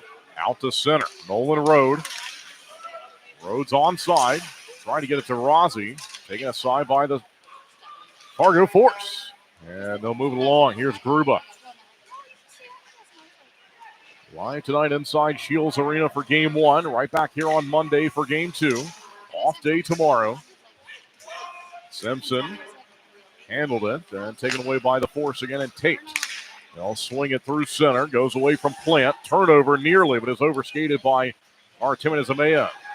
He's run into in front of the bench and then played across the ice quickly. So the Force move it ahead. Storm looking for it with Smith. Swanson steals, look out. They got play in front of the net. There it is. And it goes bouncing wide of the net as Cameron Corpy got a piece of it. They'll drop it down low. Inside the line. They look to work. Here they go near side now. Force have it up high. This is Quinn, rather, towards the goal. They pass around high, though. They send him to the front of the net, and he stopped in the slot. Swanson goes across, top of the circle. They look to drive it ahead. Fargo holding on to it here. Long time in the zone, long shot, and Corpy senses that he needs to cover it, and he does, and he gets a whistle. So 16:42 left to go in the second period.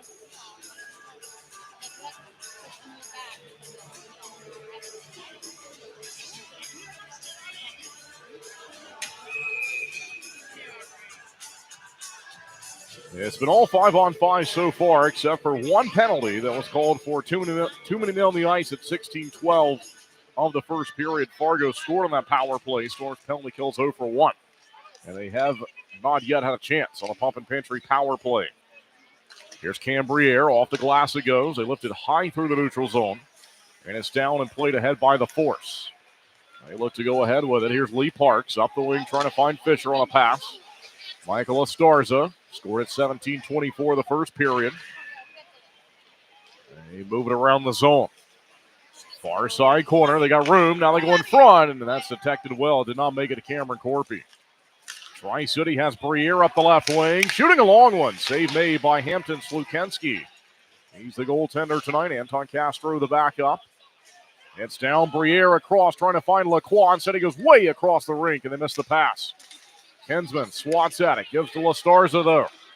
Fargo onside. Fisher a drive. Save made by Cameron Corpy. Lacroix goes tape to tape to find Charlie Kinsman. And it's over the goal line. Far side corner collected again by Tate. Out to center. No icing here. Way down the ring. And it's gathered up by Brent Harper. 15:25 to play in the second period. Storm still down by 2. And now being outshot 19-9. Almost had a rush down the ring. Look out, play in front. They fire from a point-blank range there, maybe 2 feet away at best. And Corpy has it. Well, Tri-City looked to get something going here as we see on the Nebraska 811 instant replay. Stingerson nearly had a chance to play it out towards center. And I think the Storm might have had a 3-on-2 if they could have gotten to that one. But it's Gavin Morrissey who was looking to score in front of the net.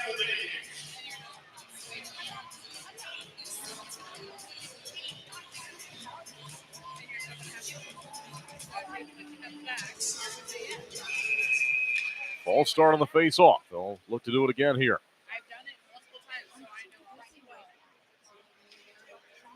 Muskegon has tied the game against Green Bay. It's 2-2, 14:46 to play in the second period. And Sioux City still working with a 1-goal lead on the road over the Stars. Force win this face-off from the right point.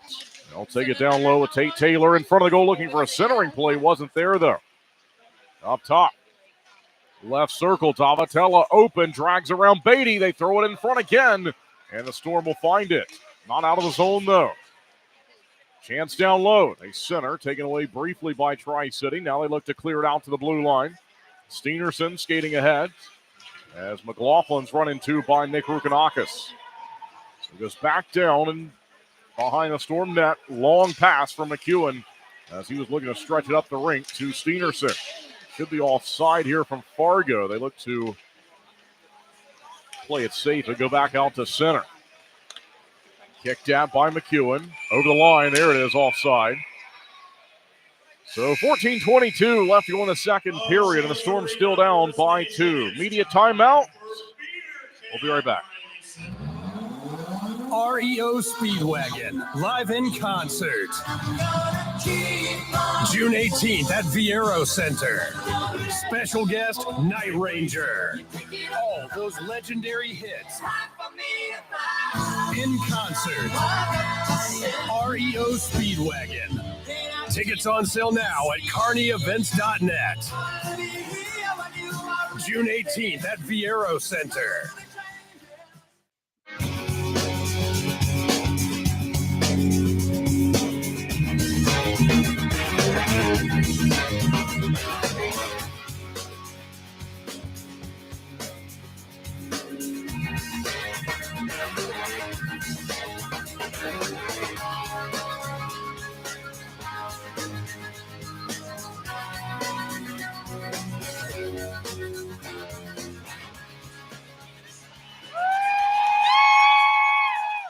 $14:22 now left to go in the second period. Media timeout is over. And Tri-City down by 2.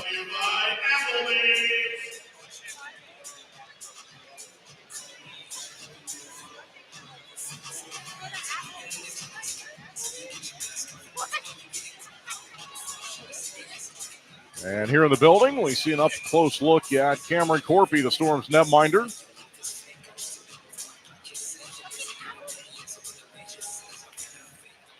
Face-off victory for the Force. Bozer, they play it ahead. Here's Constance looking to find it. He's tied up. Lukashevich. And Fargo misplays the puck inside the line. So that's an error. They have to go back and retreat down the ring. Lukashevich looks to gather it up and play it ahead. Onside Swanson. And as they swing it across the rink, it's now down. Storm looking to locate a high flip balloon. And he won't get to it in time. It's in on the net. Play by Slukenski. Not a bad try for the Storm. If that had settled just a little bit slower, Balloon would have had a really good opportunity. Calls for it here. Lukashevich finds it in on goal, and a good save made through traffic by Hampton Slukenski. Well, that's the best look the Storm have had so far in this second period. 13:35 to play in the middle period. Storm being outshot 20-10. And down by 2.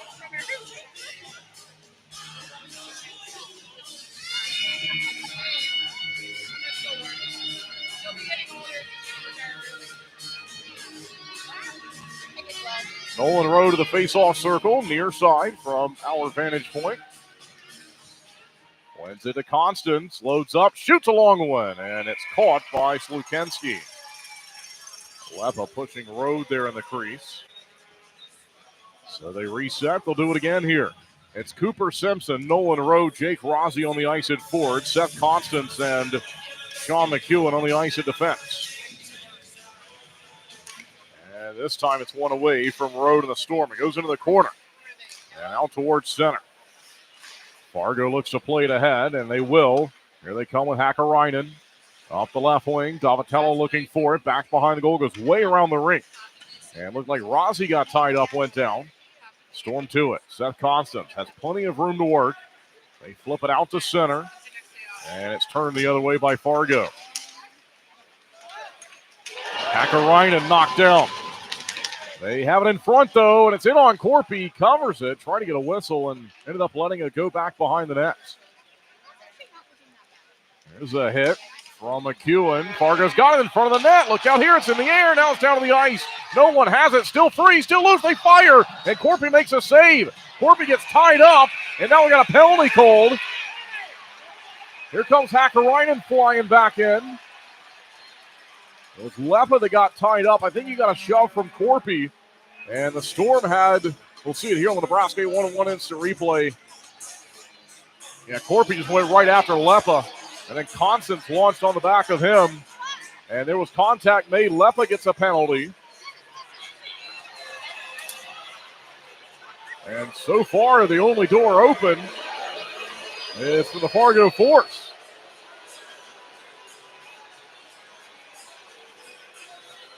Well, Fargo wants, I think, at least a 4-on-4, but unless we see something else, I think Tri-City's going to go to the power play for the first time.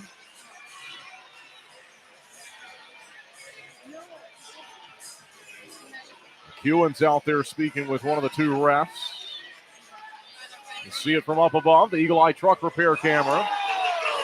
And Lepa hit Corpy right there, put a cross-check on Corpy. And so he reacted.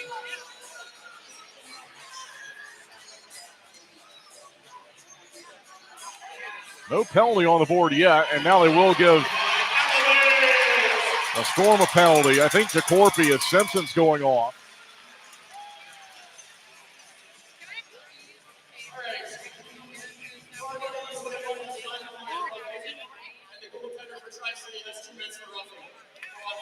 So roughing 4-on-4.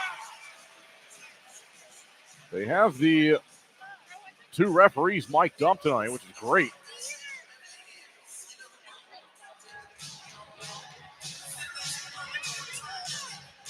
Well, the Storm scored 4-on-4 against the Sioux Falls Stampede in that 8-3 win back on Wednesday.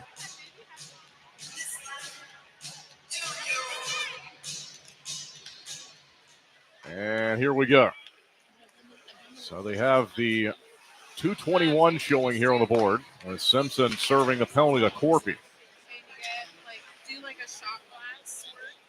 It's in the near side corner, back behind the net, found by Vlad Lukashevich.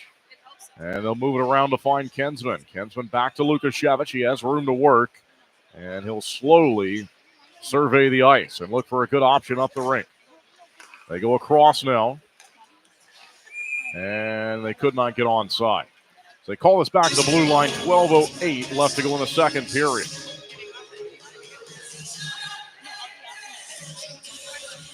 Hagen Burrows scoring for Sioux City. The Muskies leading the Stars on the road 2-0.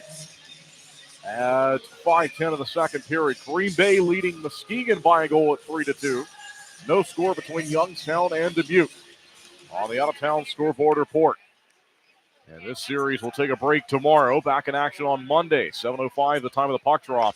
So it'll be a 6:30 Sierra Wireless pregame show. Kensman onside, has room to shoot. He does. It's blocked. Let's get his own rebound. Off the backhand. Slukinski made a save on him. And I mentioned earlier tonight that through the regular season series, the 6 games, no Storm defender with more points than Charlie Kensman. He had 5. Really good opportunities there. So 55 seconds remaining on this 4-on-4. Foul by Briere. Cam Briere, far side corner. Now he skates out towards the neutral zone, fires it ahead. And Slukinski had to play it because Beckner was going to be able to negate the icing. So they play it out towards the logo at center. They fire it off the glass, covered up by Cameron Corpy. No further action with 36 seconds remaining in this even strength 4-on-4.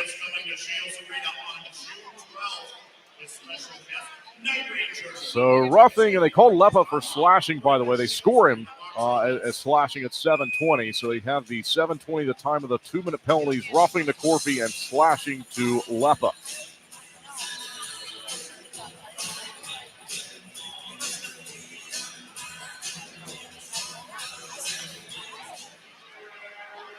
Face-off win. Newmeyer. Back they go, Gruba. They'll zip it around high in the zone here. Gruba's open, left circle. In front they go. A good block there by, I think it was Rossi that got back on that play as he affected that shot. Way down the ice. No icing here. Comes way back to be played by Hampton Slukinski.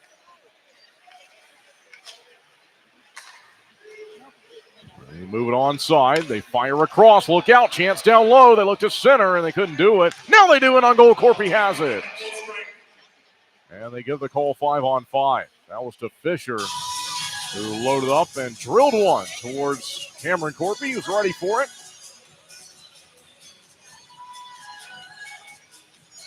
Newmeyer had it. He was trying to go way across, and good job by his number 3 counterpart in the game, Seth Constance, that he went sliding down to the ice, stayed on the ice, and he took that passing option away. They eventually did drop it along to Fisher.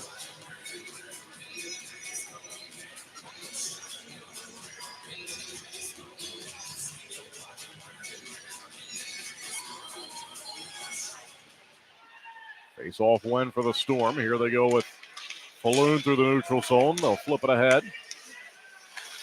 Zimayev racing after it. And give it away. Taken aside by the Force.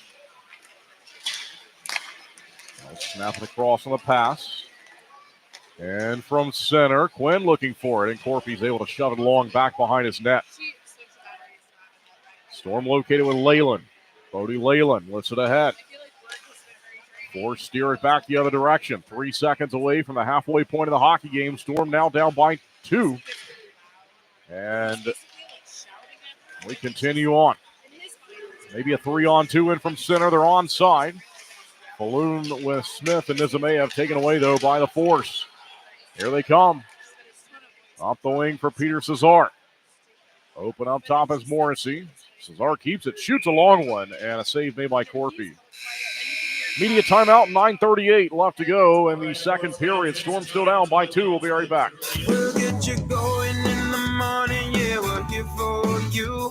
With a smile on our face and a cup of brew. If you need a hot breakfast to get you on the move, while you get your car ready, filling up on a fuel.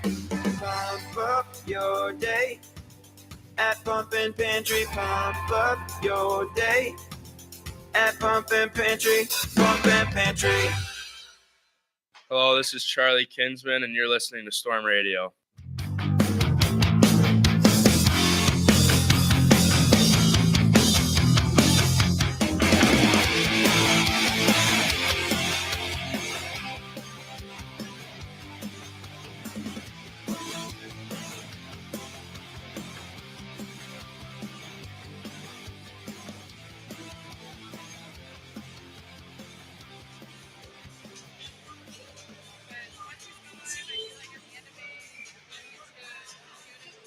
.9:38 to play in the second period. Storm being outshot 23-12. And being outscored 2-0. Sam Plant at 6:50 of the first, assisted by Harper Benz, even strength. And then Michael Astars on the power play the final 3 minutes of the first period. Made it 2-0. Swanson and Quinn assisted. There's only been 3 penalties called tonight. Only one has created a power play, which Fargo scored on. It's been pretty clean. Defensive end face-off for Zach Beatty. Into the corner, they'll push it around with Kensman, then Lukashevich, then out to center pass Nick Rukanakis, and it goes up to Steenerson. Blake Steenerson looks to play it ahead. It's over the goal line. Storm in the far side corner. With 9:22 to play in the second period. Looking to get on the board for the first time in the series. Inside the line, long shot. And it goes down into the corner. McLaughlin, he'll let Morrissey play. Crashing him was Rukanakis, then stolen to the far side corner by Steenerson. And quickly given back again. Storm crashing to the near side boards. They look to hold on to it here. They spin one ahead, and it's blocked to the line. They'll drop it onside. Storm have Rukanakis to it, protecting the puck. Up high they go. Lukashevich near side. McEwen, a one-timer! And it goes deflecting into the corner. Good chance there, Sean McEwen. And then he trips over the blue line. Stands back up now as Fargo lifted it down the rink. And they battle for it behind Cameron Corpy. Now it's off to the side of him, Rozzi. Head coach Anthony Noreen won a call there on that takedown to the back of Rozzi. Gruba spins into an open corner. McEwen has room. He high flips it out to the neutral zone.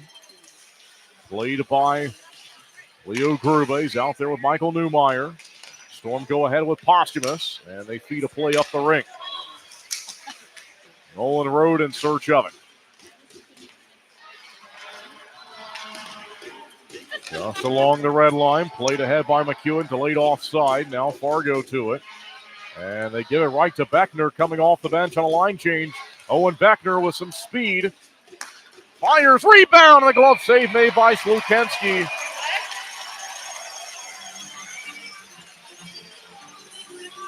Well, that might have been the best chance of the night so far for the Storm. They threw it off the goal stick of Hampton Slukensky, and then I'm not sure he was prepared for that second shot as he used the goal stick, but he angled it right to the Storm player in front of the goal. Storm trying to get to their game and build something here in this middle period, being outshot 24-14 now. But it's just a 2-goal game.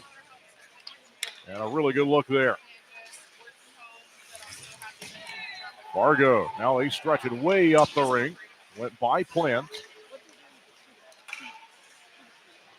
Swanson, and he lifts it down the ring.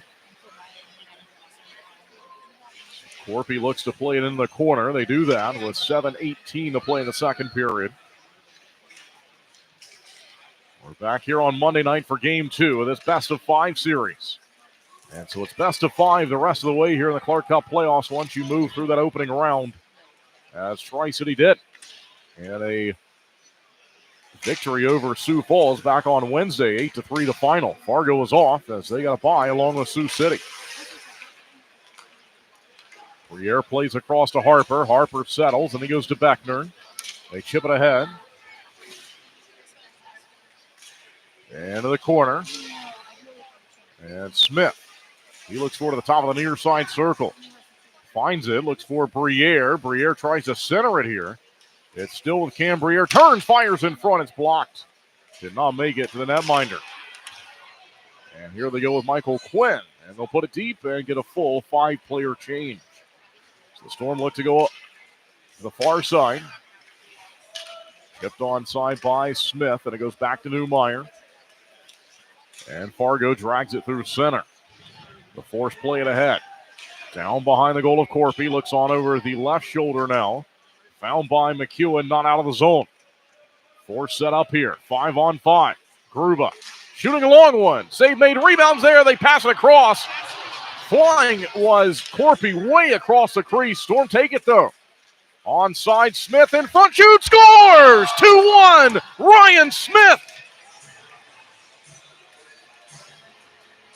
Well, that was huge. Cameron Corpy was cartwheeling across the ice there to the far side post. He knew he had the net open. They really tried to move it around, and the Storm used the rush in from center. Quick shot by Smith.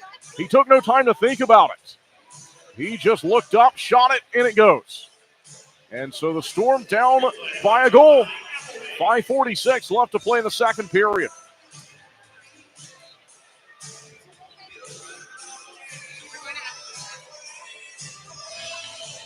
Face off to the Force logo at center.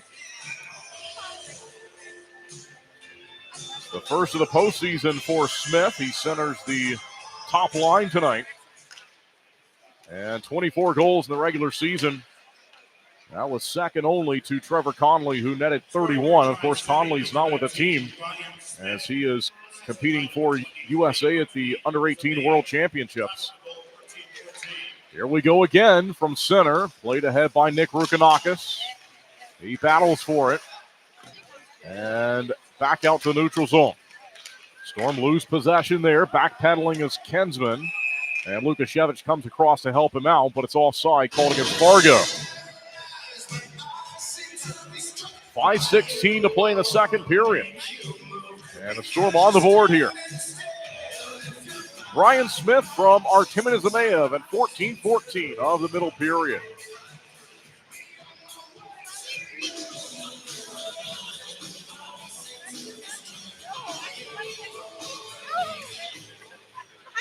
Face-off win for Zamplant. Lifted off the glass as they'll drop it onside. Kensman racing back to it. And they'll look for it here in the corner. They scrum for it. Kensman's still involved, and he'll find it back behind the net. Out through center. Here we go. Jake Rossi, he's got some speed. They close on him. He still keeps it, though, and he threw it off the backhand across, but there was nobody over there. Fargo picks it off. Storm get it back. Road battling for it. Then they go to the side of the circle. Tri-City shoots one here, and this is blocked well out in front of Slukensky. Leyland looks to throw it ahead. It's picked off by his number 14 counterpart of the game, Tate Taylor. Down the rink from the force. And in front it goes there. Philip Lee Savoy with a really good back check to perhaps prevent a goal. Here comes Road. Goes one-on-one with Bozer in the corner. 4:17 to play in the second period. Storm down by a goal at 2-1. Opening game of the series. Leyland searching for it. Goes up the ice one-on-one with Swanson. Fargo gets it. They look to fire, and Corpy has it. He trapped that one right around the logo. And it drops down into the glove.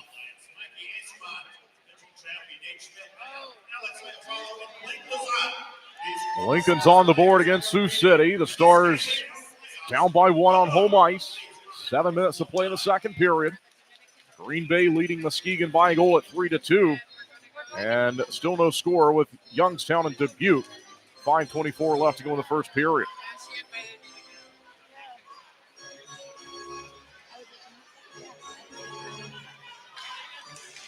From the face-off, Force have it. They go quickly across here. 5-on-5, we play Bozer, and he swings one just up and over Cameron Corpy. It went along the glass and back to the neutral zone. Under 4 minutes to play in the second period. Storm on the board first for the first time in this series. Here's Owen Beckner. Scored a game winner in overtime in this building back in January. It's a 4-3 win that night for the Storm. And now Morrissey nearly gave it away to Cambriere. Now they'll slide it through the neutral zone. Couple of quick passes. Far side they go. Peter Cesar, giveaway though. Storm played ahead, and it's offside. They had a 2-on-1 from the hash marks on in. They call it back.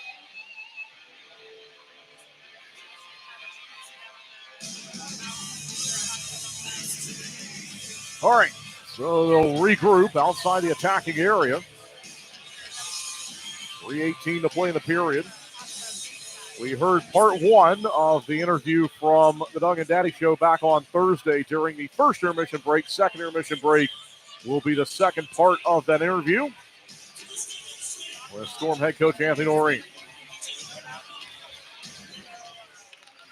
There's a Mayev onside here. He's got room to work. Side of the circle from the face-off. Now they go down low with it, trying to feed a pass to Ryan Smith, the goal scorer, at 14-14. Taking a side, though. Neumeier has it. And they slide along. Gruba out towards center. It's blocked by Kensman. Then it's given away. Here comes Fisher. Shoot! Save made by Corpy. Rebound. Back behind the goal. They fire one again. And once again, it's blocked. Stays onside, though. Late in this second period. Force mounting a charge, at least trying to, as they'll set up onside. They swing this one well wide of the goal. Kensman standing in front of the net. Now back behind the line. Michael Estarza scored Fargo's second goal. Inside the line again. Now it's up top.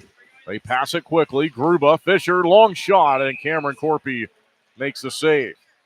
So 2 minutes and 22 seconds to play now in the second period. Shots on goal favoring the Force at 28-15.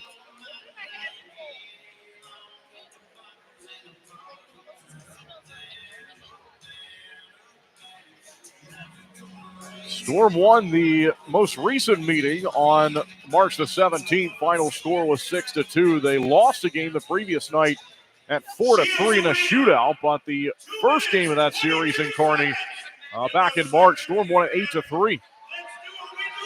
So they took 5 out of 6 points that weekend. They lost games here on December the 28th and December 29th, and they had that OT win on January the 18th. We're back again. 2:12 to play in the second. Into the corner. They battle for it. High in the zone, not out. Steenerson applying pressure. They find a gap. They go across with it. Fargo working here late in the period. Collision in front of the goal. They let that continue on. Now Swanson, they got knocked down.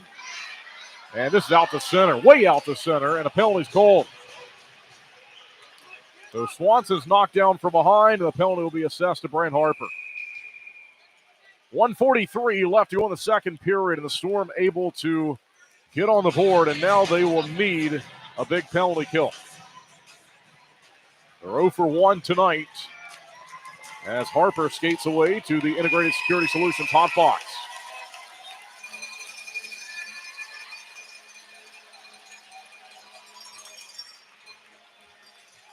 Two minutes cross-checking. And the mic didn't work that time. Reservation for one in the Tri-City penalty box. Stand up, Shields Arena. We got a game. It's 5-on-4. And we'll see if the Storm can get this to the break.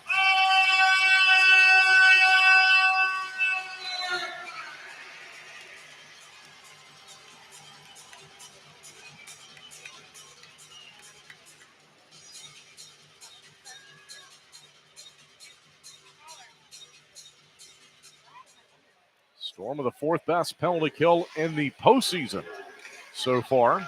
Power play underway for Fargo. They look to go up by 2 again. They had a 2-0 lead. Ryan Smith has made it 2-1. And they work it around the zone here on the power play late in the second period. Near side Gruber. They bump it across. They look to shoot. They do. It's blocked. And they look to swipe it out. Fought for by Beckner and eventually Lacroix rather. No, it was Beckner 18. And so it goes down the rink and collected by Slukensky. And now it's the cross check at 18-17. They move it across the zone. And back on side here on the power play. So Plant looks to set something up. They hold the line. They go across. One-timer and a rebound given up by Corpy and a big one. Stays out of the back of the goal, though. They fire it ahead. Shot block. Down in the corner. They still have it. And this pass is blocked, but it's not out of the zone. Gruba sets up. Fakes his shot. They give a pass. Across they go. And unable to settle it. 32 to play in the period.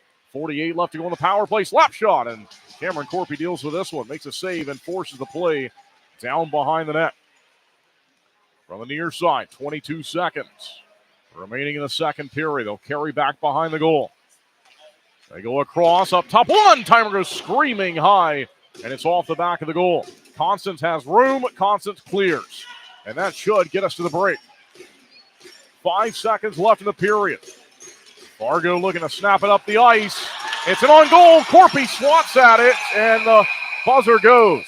Once he played it, he was way out of his goal. They were about to move it around him, but that was it. So 17 seconds of power play time carries over into the third period. And the Storm down by goal. Ryan Smith puts the good guys on the board at 14-14 of the second period. Viero is your hometown leader in tech services, and right now we have the best deals in cellular. The humble Raising Cane's chicken finger. 24 hours of marinating and not a word about its flavor. It credits that terrifically tangy sauce. And the cane sauce? Well, it's okay with that. But a premium, fresh, never-ever frozen tenderloin, hand-battered and cooked to order? Doesn't exactly need to brag now, does it? Same for the crinkle-cut fries. Center cut from the longest potatoes Idaho has to offer and added to every meal. You know, just because you have bragging rights doesn't mean you have to use them. Raising Cane's. Pump up your day at Pumpin' Pantry. Get you going in the morning, yeah, we're here for you.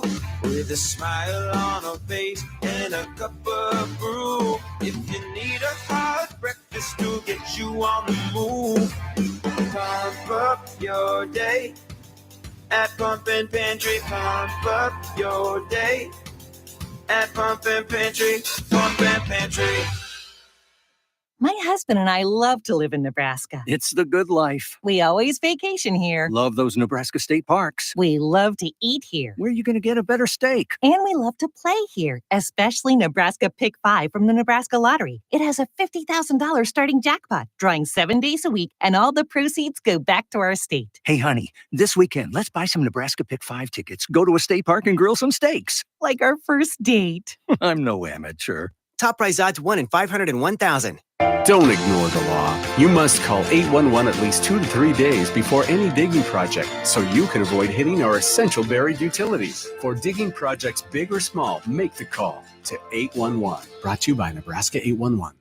Midwest Connect helps businesses save money and time by connecting customers to mail services and solutions. We can design and create everything you need, from direct mail to business cards and everything in between. For a totally hands-off approach that saves you both time and money, we can handle all your mail creation needs, including design, list management, printing, labeling, mail prep, and shipping. Just approve the designs and send dates, and we'll handle the rest.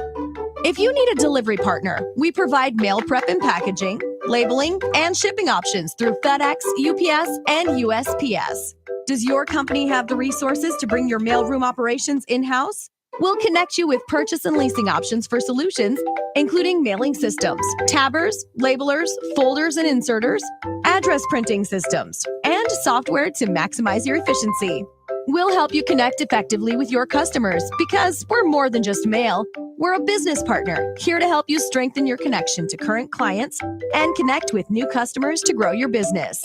Midwest Connect started as a small business with roots in the Midwest, so we understand your needs no matter the size of your company or organization. It's our goal to connect you to the mail and shipping services and solutions you need to grow your business, save time, and boost your bottom line. Connect with us today to start streamlining your mail and shipping operations.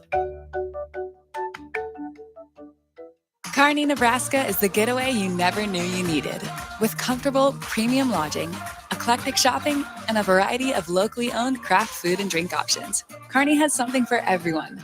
By day, you'll find rich history, outdoor adventure, and some of America's most unique attractions. And by night, our many entertainment options, dazzling performances, and unique hangouts offer the perfect way to unwind.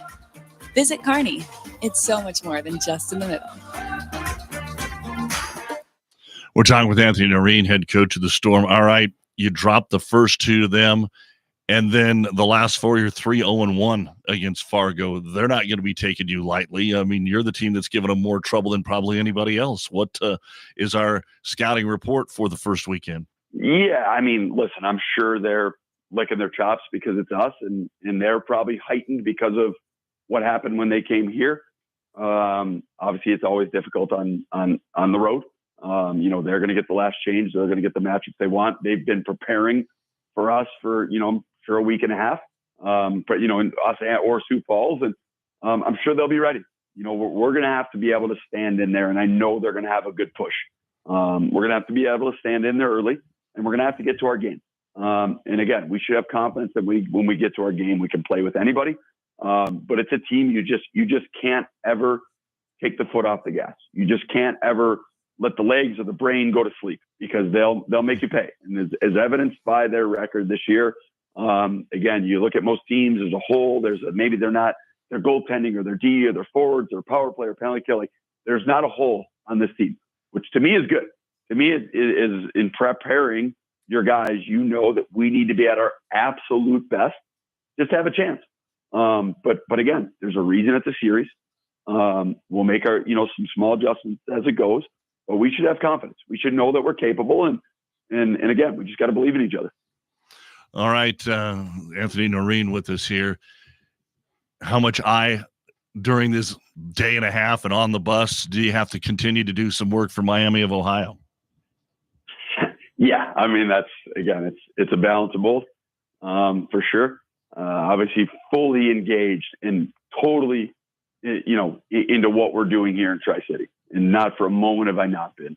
But, when there's free time, and obviously there's just not enough hours in the day right now, but with the transfer portal and with trying to put a staff together and put a team together and stuff like that, you're kind of balancing both. And it's long days, but I'll tell you what, there's it's never been stressful. It's never been too much. I'm loving every minute of it on both sides.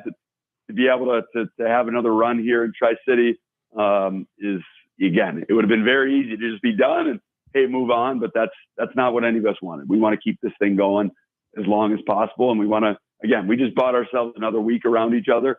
Let's try and buy ourselves another week or two because this is a special place, but it's a special group. And we want to work. We want to get it to where we can get Trevor back and get him back playing. And again, try and elongate the season as far as we can. And Coach, for fans that don't know, what's the story with Trevor? So Trevor joined the U.S. national team for the under-18 World Championships. So not unlike Gavin Brindley did 3 years ago, 2 years ago, not unlike Guillaume Richard did the year before that. Listen, it's one of those things, and I'll just say this to our fans, where we've allowed players to do it because we think it is what is right and what is best for our players. There are not many other teams in our league that do that. And you could look around and say, man, how did this guy not get invited? And how did this guy from this team not get invited? And I would bet you that they probably have, and they were denied by their team. What we do here and what we will continue to do here is what is best for our players. That's what's going to continue to get us elite players here, but also that's what this level is about. You know, again, Clark Cups, Anderson Cups, all those things are great, but this is a player development level. This is a level where our number one job is to develop these guys for their next level of hockey and their next level of life. For Trevor, this was an unbelievable opportunity to go wear the USA sweater in the World Championships in what is probably the most, if not second most scouted event in the world by the NHL in his NHL draft year, and a chance for him to raise his stock and to prove to another group of coaches, teammates, players that he is the person that we all know here that he is. With all the speculation and eyeballs on him. So it was an opportunity when it came up. We all agreed and we thought that he should do it. We're rooting for him. Obviously, we want to keep going so that we could get him back when that tournament's over with. When will that be, Coach? He would be back. If we were to get through this round, he would be back. Okay. Yeah. And tickets go on sale tomorrow because the Storm guaranteed to play one on Wednesday. But if they complete the sweep of Fargo on Wednesday, then it'll just be a 3-game series. But if it does go 4 games, then the Storm will also be at home next Thursday. So tickets at stormhockey.com go on sale tomorrow morning. Coach, none of us had Denver winning the Frozen Four, my man. I know. Who won our pool, though? Had to be you. It wasn't me. I don't mean to, but that's probably a couple of years in a row now. I think you call that a streak, boys. I just want to be able to pick Miami of Ohio in the next couple of years. Okay, that's a really good goal. I'm going to put that on our goals list here. Make sure Doug can take us in the pool at some point. And then we'll bring you back in for a commemorative interview. You're getting to the Frozen Four, Coach. Welcome back, the former head coach. It'll be great. Man. By that point, Kendall he'll be announcing the Masters. So we'll get him in to get his picks for that. God, that would be great. That would be good stuff. Well, let's let Coach get back to work here. I'm sure there's another question that I could have asked him, but we'll let him get after it here. And Coach, we'll see you at the rink next week, and let's go get at least one up in Fargo. Yeah, and we're looking forward to coming back to home ice. The crowds, even though it was a Monday, Tuesday, Wednesday, it was awesome. We appreciate the support, and we look forward to seeing everyone again on Wednesday. All right, Coach. Good luck.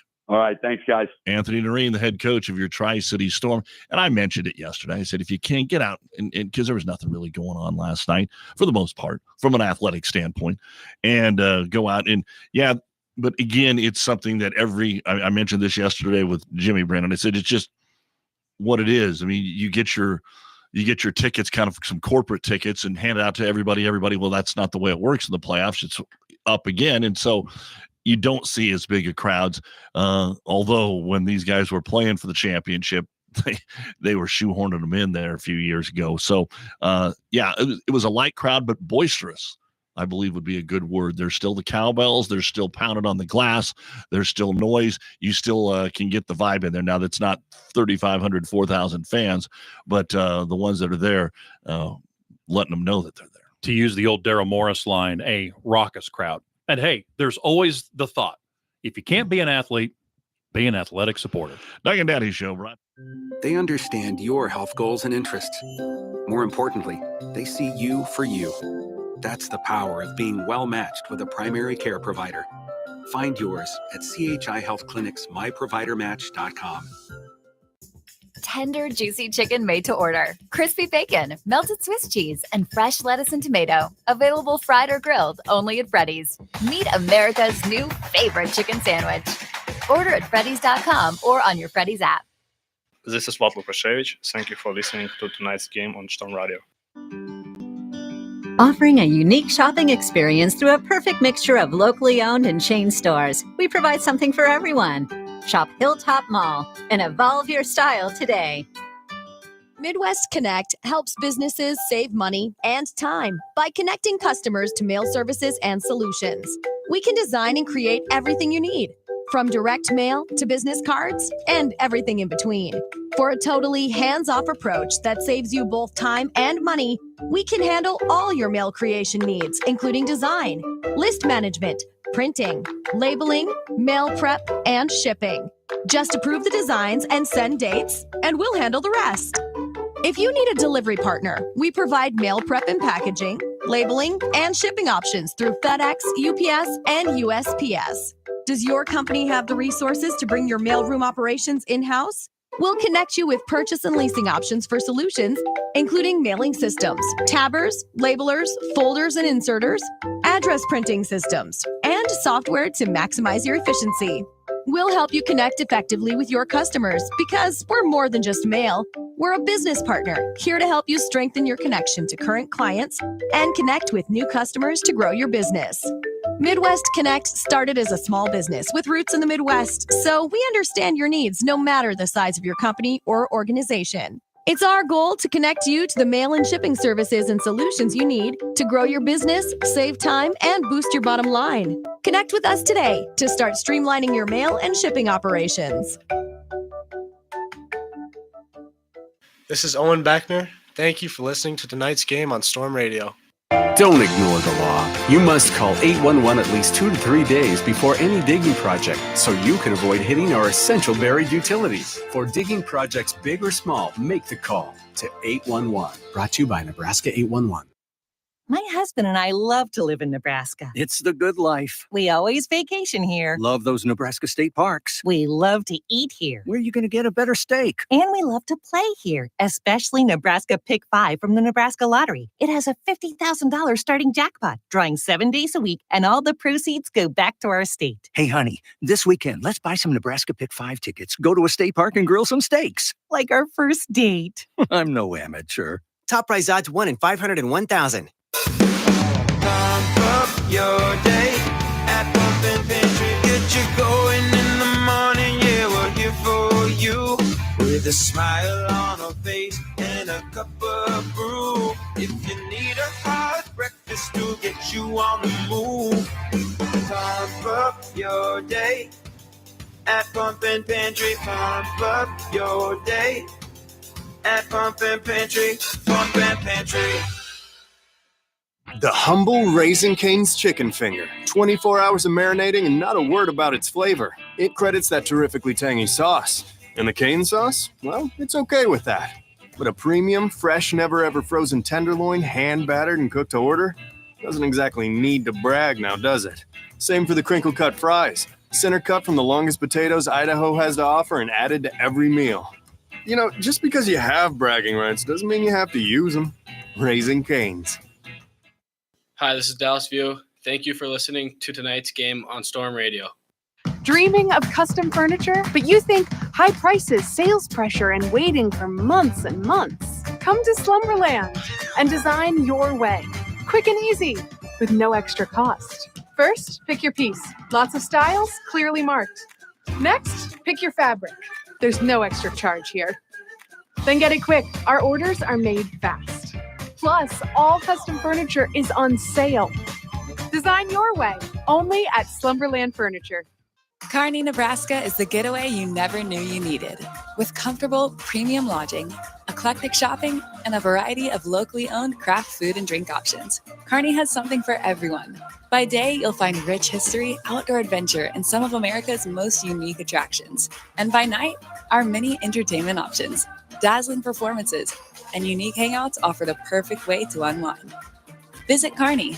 It's so much more than just in the middle. This is Luke Posthumous. Thank you for listening to tonight's game on Storm Radio. It requires an honorable spirit to face risk. For that, we thank you and would like to offer our First Responder Plus Unlimited plan at just $35 a month per line.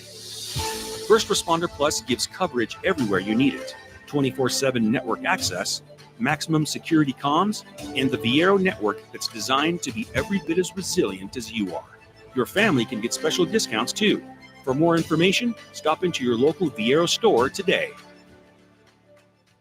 I love to travel. I love to eat. I love to explore, which is why I carry a Best Western Rewards MasterCard. I earn points on all my Best Western stays and on purchases everywhere else, which comes in handy when I want to redeem points for rewards and free nights. More free nights means more travel, and more travel means more food. Learn more and apply at bestwestern.com/MasterCard.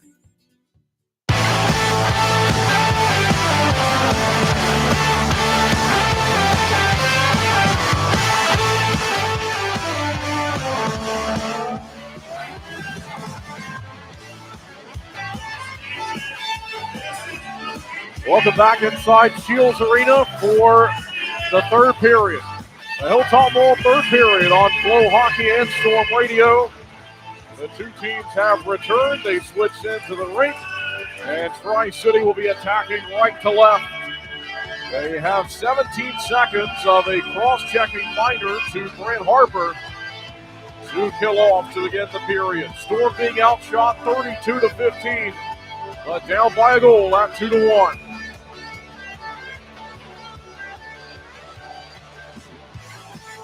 Here's the face-off at center ice, and the third period is underway. Played immediately by McEwen from center, back behind the goal of Hampton's Lukensky. Constance nearly was able to feed it up to Owen Beckner for a one-on-one, and they give the call for full strength as Harper's out of the box. Played ahead by Beckner, not out though. And that one nearly went over the glass. Stays in play, though. Off a deflection. Storm find it with Harper. Lacroix. He goes out to center. Just goes by Beckner on the pass over the red line. And so it's played back down the rink. And icing is called here against Fargo. Downtown scoreboard reports. And the Sioux City Musketeers have a 3-1 lead over Lincoln on the road after two periods. Also after two, the visitors leading in this one as well. Green Bay 3 and Muskegon 2. No score after one between Youngstown and Dubuque.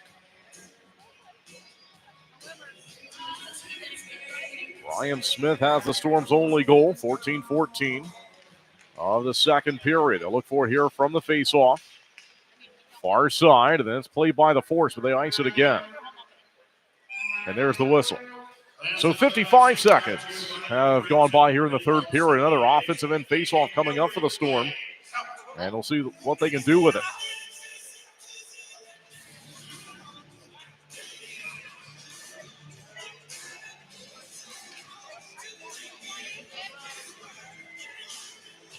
Ryan Smith, 40.7. Winning percentage in the faceoff circle here in the postseason. And false start. They'll hold them, do it again. You see Sam Plant across from him. Now it's down, goes into the corner. Storm center, Kensman up top. They fire, and they got a tip, but it goes up and off the top of the glass. Stays in play. Ryan Smith was open in front of the goal, settles, and this time he fans on his shot after he got a pass from across the rink to the side of the circle. Balloon to Smith, one-timer, rebound. Can they put it home? No. Lukensky had the net empty. Zemayev tried to stop on a dime, and he fell down back behind the goal. So the Force take it away. They drive it down the rink. Once again, icing called against Fargo. Well, a great chance there in front of Lukensky, and there was some net to shoot at, no doubt, but Storm couldn't get to it and settle it in time.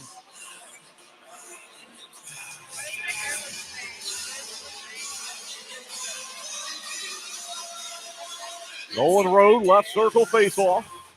Cooper Simpson to his left, Jake Rossi to his right.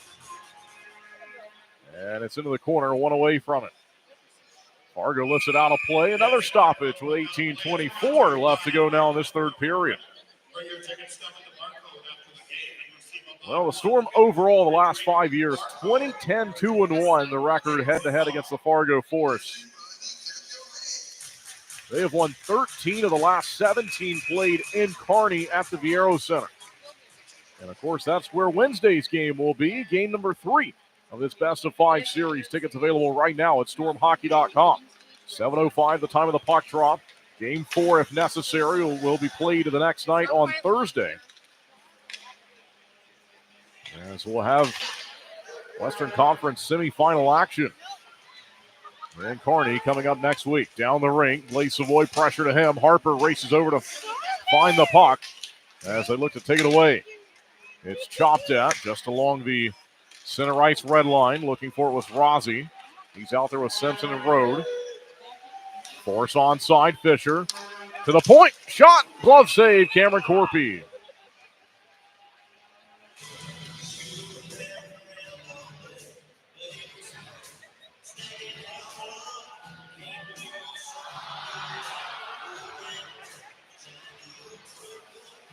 Third period just underway between Green Bay and Muskegon. Opening game of that series.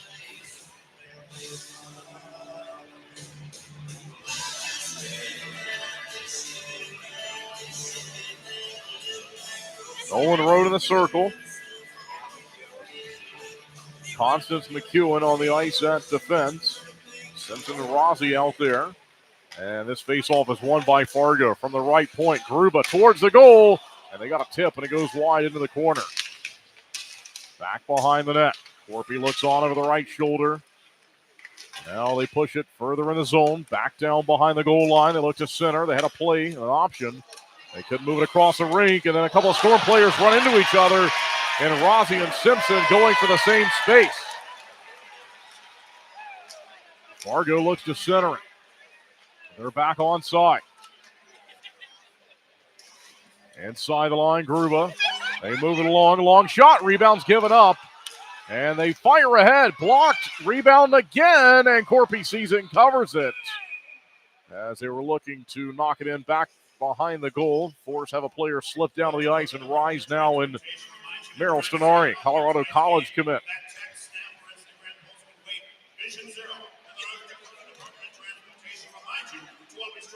Well, they had a couple of whacks out of the far side post, and Corpy able to cover it up.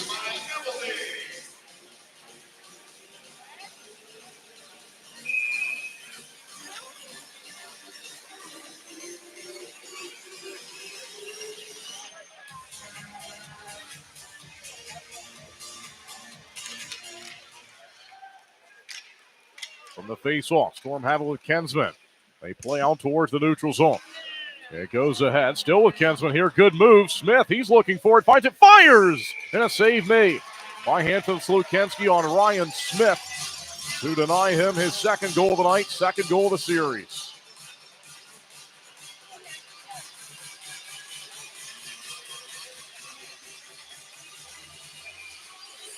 Ryan Smith, Artemin Izmaev, August Falloon, Vlad Lukashevich, Charlie Kensman all out there. 5-on-5. Storm have not had a power play yet tonight. Of course, their season ended right here on a power play in overtime last year. In the Western Conference semifinal round of the postseason, it was a best of 3 last year. But the Force scored a shorthanded goal in the overtime to end the series. Here's Falloon looking for it side of the circle. Taken aside, though, by the Fargo Force. They move it ahead. Storm looked to play long from Falloon and Izmaev out of their reach, though. So it's grabbed and fired out to center by Michael Quinn. Here comes Reed Domitel, Lukashevich to it. Tries to spring a pass up the right wing. They settle a bouncing puck. Now back behind the cage. Slukensky goes post to post, standing tall, looking on. As they look to battle for it, now out to center. Lukashevich up to Falloon. Running 2 from behind, stays on his skates. After Lepa pressured him. Lee Savoy open. Tight turn, though, by Owen Beckner. And Falloon looking to go off a change now. Lacroix on the ice. Now Briere. And the force to it. They move it ahead. They look to center. Here's Stenari's open in front of the goal. And they couldn't get it to him as Tri-City got back across the rink there with Philip Blaze Savoy. It's down behind the goal. It's taken off the back of the net from Blaze Savoy out to Lacroix. Just out of the reach of Beckner. Found, though, by defender Bodie Leyland. They drop it down behind the goal line. Now it's higher in the zone in the Storm's attacking area. They don't have it. And the force up the wing. Stenari plays ahead over the goal line. Foul by Seth Constance. And across they go to A.J. Lacroix. Out to the red line as he tried to center it, or to settle it rather. Here they go through center with Plant. Plant's onside, shoots one off the glass. And that one bounces down in the corner. And a penalty called here on a hit. Fargo to the power play. Still in play, though. Cesar. Now it'll be Lastarza with it. Michael Lastarza. They stretch it across. No shot. They carry back behind the goal. With Finn McLaughlin. McLaughlin still with it. 6-on-5 here. And they bump it around. Still just working it around the zone. They're up by 1. Here's the shot. Saved made by Cameron Corpy. Storm have it. And there's the goal. So 14:25 left to go now in this third period. Storm down by 1, but telling penalties. Tri-City still without a power play tonight. And a late decision by that referee after he saw that collision with Briere. And it should be time for the media timeout here, and it will be. All right, so Cam Briere is in the Integrated Security Solutions hot box. Storm down 2-1. Penalty kill on the way. Offering a unique shopping experience through a perfect mixture of locally owned and chain stores, we provide something for everyone. Shop Hilltop Mall and evolve your style today. Don't ignore the law. You must call 811 at least 2 to 3 days before any digging project so you can avoid hitting our essential buried utilities. For digging projects big or small, make the call to 811. Brought to you by Nebraska 811. Viero is your hometown leader in tech services, and right now we have the best deals in cellular. This is Cam Briere. Thank you for listening to tonight's game on Storm Radio.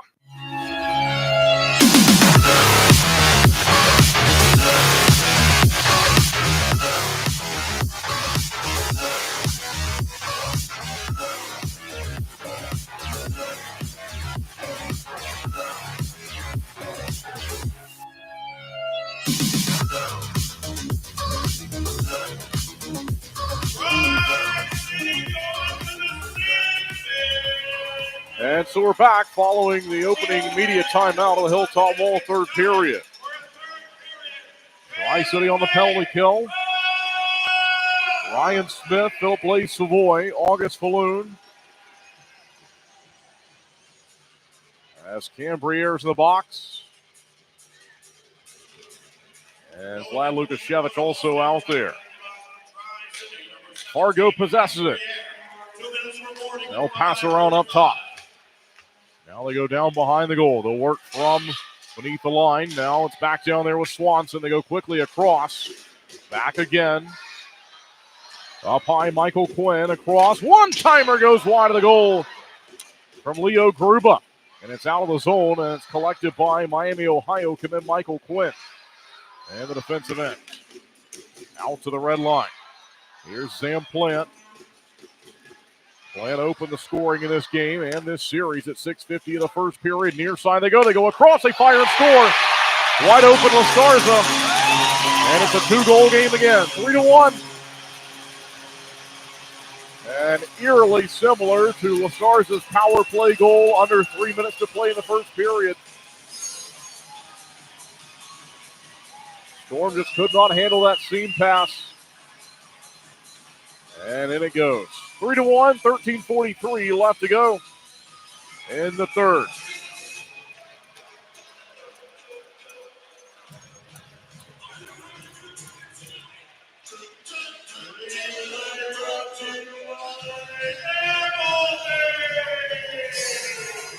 A Attendance, by the way, tonight, 4,626.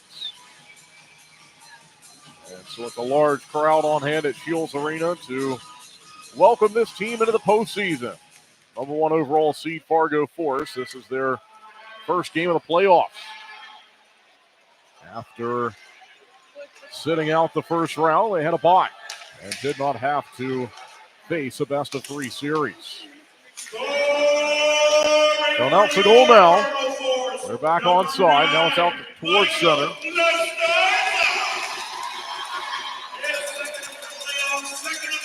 Jeff Constance fires across to Nick Rukanakis. And into an open corner, he'll fire across. Storm to it with McEwen, a one-timer, and blocked well in front of the goal. They'll spin it back down low, back behind the goal line. And Fargo drops it off down the rink, back behind Cameron Corpy. Storm onside with Posthumous. Trying to go in front of the goal. Philip Blaze Savoy. He regathers behind the line. Philip Blaze Savoy high in the zone. They go across here. Storm trying a similar seam pass type play over to Rowe, but it was broken up. Posthumous has it. They're changing out towards center. Rozzie's on the ice. And over the red line, played in from the neutral zone. 12 minutes, 25 seconds left to go here in game 1 of this best-of-5 series. The winner moves on to the conference finals. Storm have been there twice under head coach Anthony Noreen, 2019 and 2022. Offside here.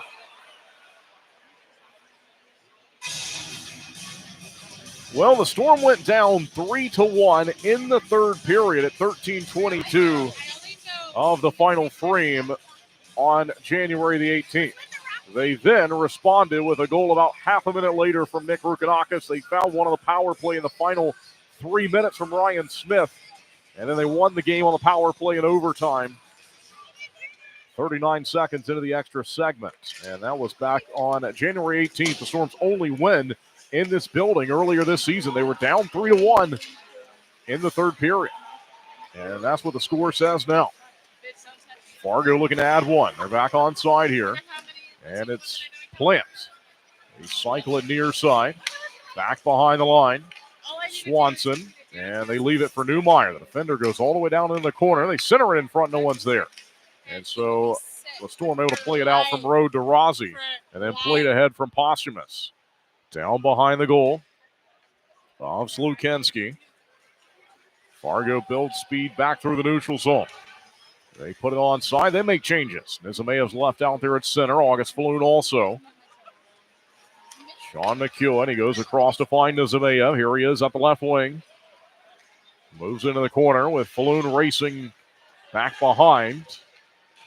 And tries to do with a player knocked down behind the goal. It's Ryan Smith. Storm moving ahead. Back to center. Nizimeev went down from behind. Looked like that should have been the Storm's first power play. They shoot one. And it goes into the corner. Artem Nizimeev went down to his knees, still making the play. Got the pass off. Side of the circle. They'll hold on to it up top. One-timer Constance, and that was slowly moving towards the net because he broke his twig. And Fargo carries on side now. Storm looking for it with Ryan Smith, and they'll find it with Sean McEwen.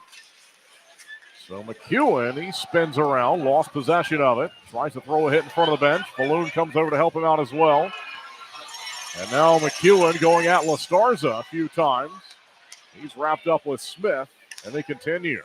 Storm swing a pass, Briere, and he nearly got Slukensky to lean the wrong way there. That shot almost beat him, and it was just over the blue line.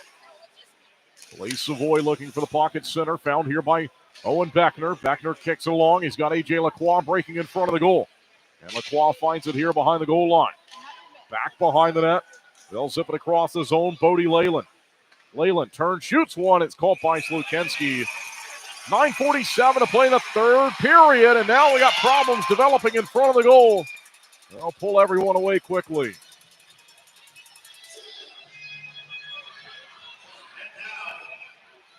Media timeout, although they're still trying to separate everyone. Storm down 3-1. We'll be right back. Let's get spicy, America. with our jalapeno pepper jack steak burger, melted pepper jack cheese, zesty grilled jalapenos, and signature jalapeno fry sauce. Dine in, drive-thru, order online, or use your Freddy's app.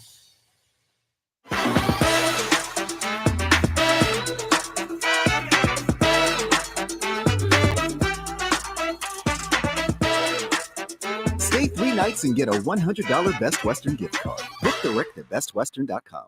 Hello, this is Cameron Corpy, and you're listening to Storm Radio.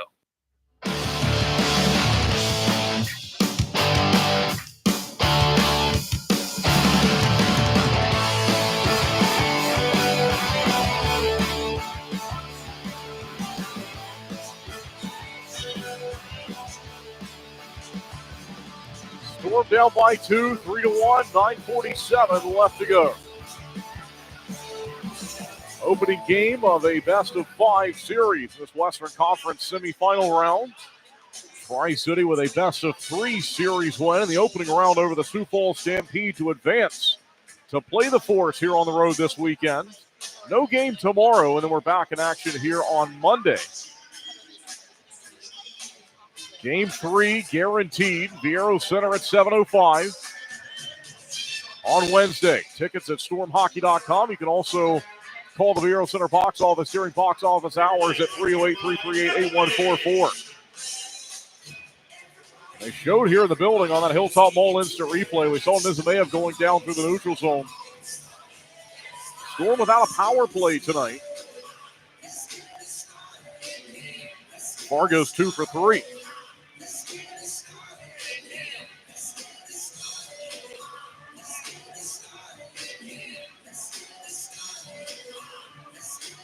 Storm being outshot now 39-19.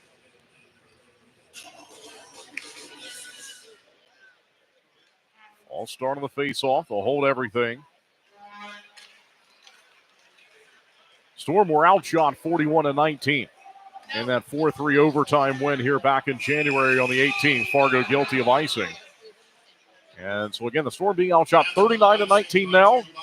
And they were outshot 41-19 earlier this year in the trip up here on January the 18th.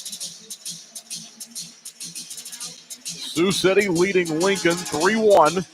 And now 4 goals on the board for Green Bay on the road. They lead Muskegon 4-2. Youngstown has just scored on Dubuque at 2:41 of the second period. Andrew Strathman, second of the postseason. Storm look for it here from the faceoff. Goes into the corner. Lacroix tries to find it. Back behind the goal of Slukensky. He's committed to Northern Michigan. Draft pick of the LA Kings. Out to center. Pushed ahead by Lukashevich. And gathering it up is Michael Newmeyer. So they fire a slap shot from center. And that was from Gruba. Save made by Cameron Corpy. No further action. Down the rink here from the Storm. And no icing. They wave it off. Lacroix got there just in time. It's back behind the line. Storm to it with Constance. Penalty called against Fargo finally tonight. And let's see what this is. I saw a Storm player wave from around the blue line. And it looks like Newmeyer will take a seat in the Integrated Security Solutions hot box. So they call holding. And Storm fans, if you think the Storm are going to come back tonight, I think it likely starts with a power play goal here. And we see that takedown there on the puck carrier. So the Storm have a 5-on-4 for the first time in the series. Cam Briere, Seth Constance, A.J. Lacroix, Owen Beckner, Jake Rossi. Those are skaters on the ice. Face-offs to our left. Owen Beckner wins it. Seth Constance across, they go to Rossi. Settles it, gives to Constance. Rossi in front, they get the tip, but it was blocked. And it goes down, and it's moved out. Fargo finds it, and they clear it. That one got down in the corner after it was blocked higher in the zone as they try to go to a tip play to fool the Force netminder. This was lost over the blue line by Constance, regathered, and once again cleared by Fargo. Cameron Corpy behind his goal off the backhand. He'll find Owen Beckner. And 35 seconds gone by here on the power play. Shots are now 40-19, favoring the home team. Rozzi and the Storm down by 2, crossing on side of the power play here. They go down low behind the line. Lacroix tries to find Rozzi, standing back down low. Across they go. Constant settles it.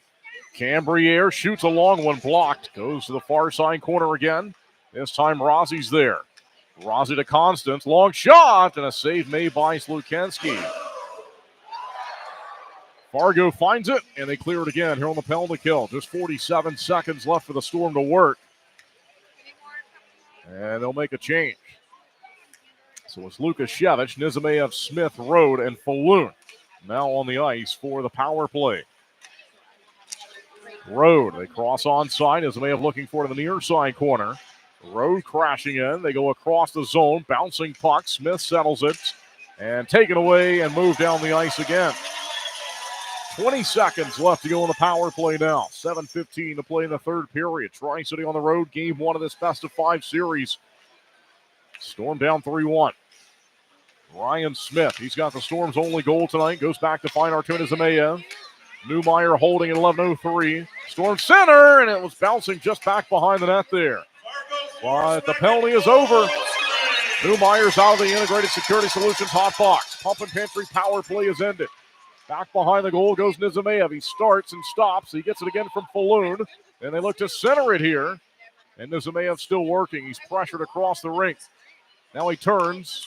Into the slot they go. Taken away from Falloon. Stays onside for now with Kensman. Into the corner. 6.5 to go. Kensman up top now. Shoots one. Got his own rebound. Second shot was blocked. And the Force could have numbers. They'll find it here with Merrill Stenari. He goes across into an open corner. And it's played by Gavin Morrissey. Charlie Kensman's to it. 6:13 to play in the third period. The two-time defending Anderson Cup champions now, the Fargo Force, opening their postseason tonight. So they had a bye through the opening round. Here's one up and out of play off a deflection.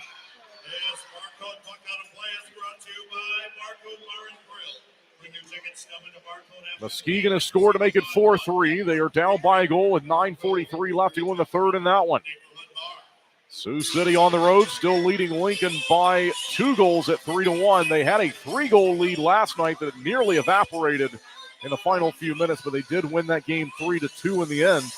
And that series began yesterday because that was the only series with Lincoln and Waterloo that went just the 2 games. And so they were able to start that series a day early yesterday.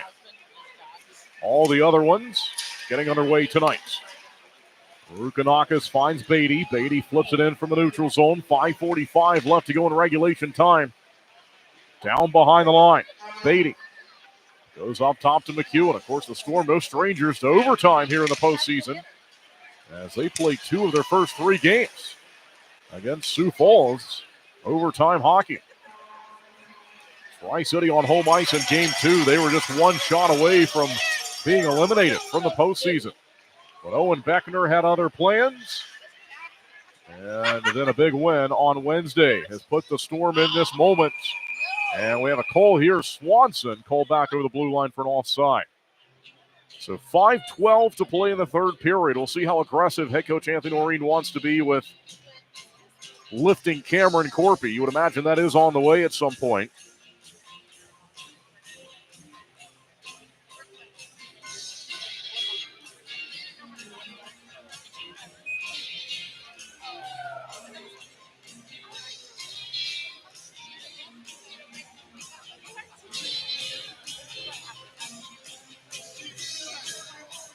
Owen Beckner, face-offs outside the defensive zone. It's one back into that zone.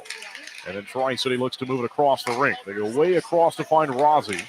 Then Cambriere, then stolen away the Force logo. And blocked, look out, nearly in the bench.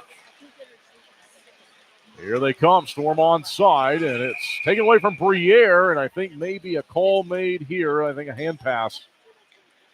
Well, the face-off will be in the circle.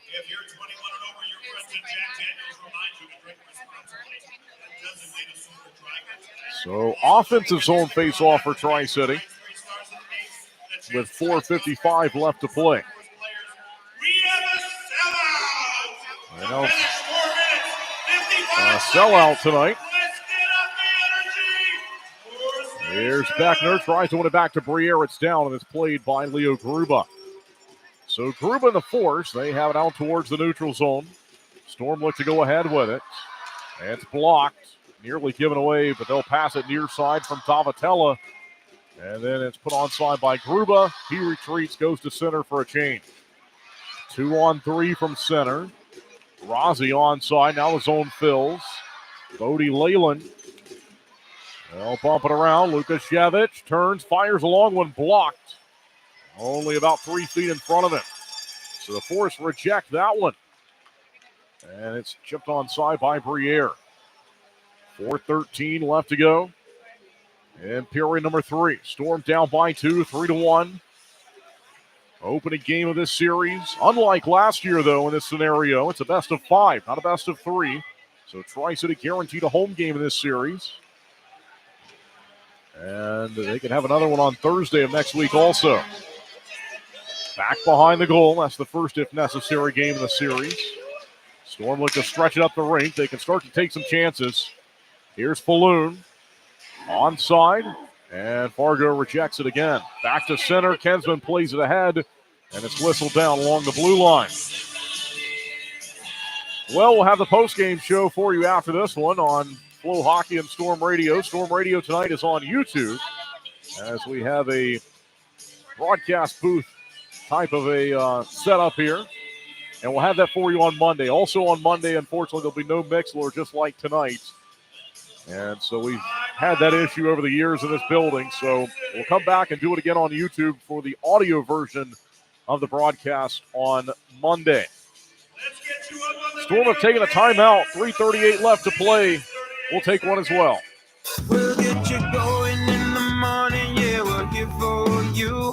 With a smile on our face and a cup of brew. If you need a hot breakfast to get you on the move, while you get your car ready, filling up on a fuel. Pump up your day at Pumpin' Pantry. Pump up your day at Pumpin' Pantry. Pumpin' Pantry. Hello, this is Charlie Kinsman, and you're listening to Storm Radio.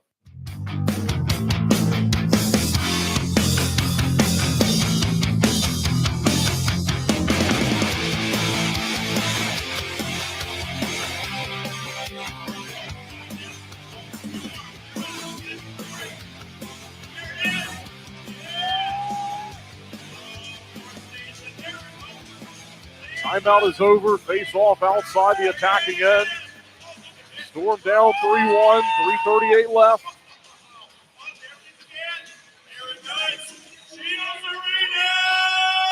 The all-important opening game of the series, although the Storm last series dropped game 1 and were able to win it. Corpy's in between the circles here. And so they certainly discussed that in the break, no doubt about it. He was all the way to the hash marks watching that face-off happen outside the attacking area. So he's back in now as they'll battle for it. Lukashevich. And he holds on to it here behind the cage. I think the Storm will look to score twice with the net empty. They go up the left wing with Ryan Smith. That one bounced on him. Head coach Anthony Oreen has his right hand in the air, and he's holding his goaltender for now. Nizamea crosses onside and trying to go in the corner. It was knocked away, intercepted. Storm do not hold the line here. And Fargo on the attack. Here they come. Off the backhand, shut down by Corpy. That was from Quinn. 2:40 to play. Storm had a good look off the ice that time with Nizameyev and then just given away. But they had some space. Off the left wing, here comes Falloon. Fires one, and it's saved by Slukenski. Looked like it might have gone off the defender as well.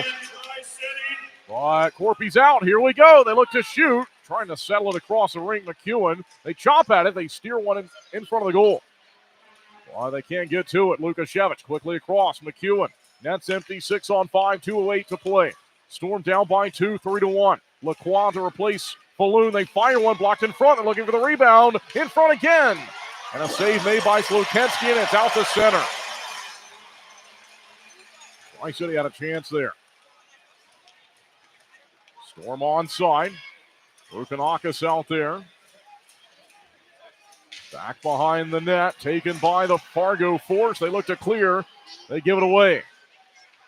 Storm fighting for possession along the near side boards. 95 seconds to play. Here in game number 1, Tri-City on the road, down by 2. McEwen holds the line. Gives a pass up the near side. Rozzi nearly stripped of it. McEwen pounces on one. They fire one wide. It's bouncing around. It goes in the corner. Force look to clear. Kicked out by Beckner to hold the line. Then it's given away, and it's out to center. Brier's got to get back here. As Swanson's looking for it and looking for an empty net goal. Storm find it. 65 seconds left. It's blocked the blue line. Played offside by Rozzi. And so we'll see if Tri-City can find some heroics here in the final 62 seconds. If they cannot, they will look to do what they did against Sioux Falls in the opening round, and that's win the series after dropping game 1.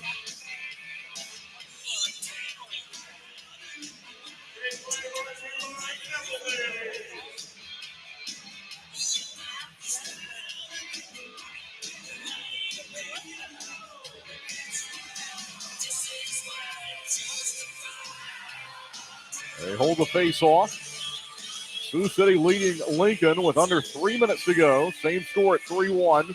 Green Bay leading Muskegon 4-3. Youngstown still leading Dubuque late in the second period.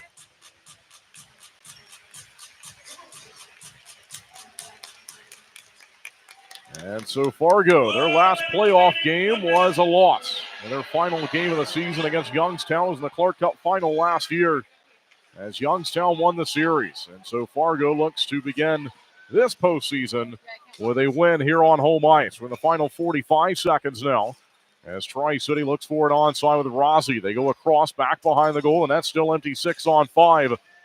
And the Storm look like they will run out of time tonight. We'll see what they can do late. Constance slides it along. Rozzi shoots one, blocked, rebounds there, and they couldn't fire it. They pass it instead.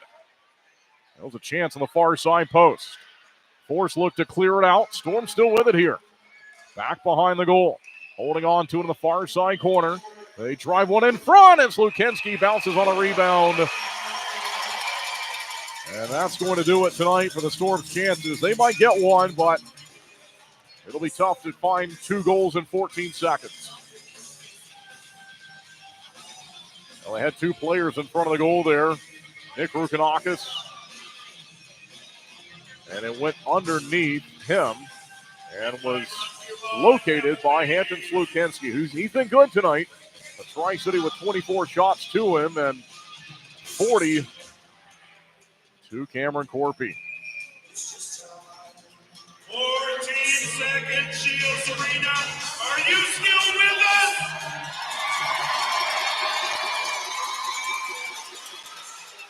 Still playing 6-on-5. Here's the face-off.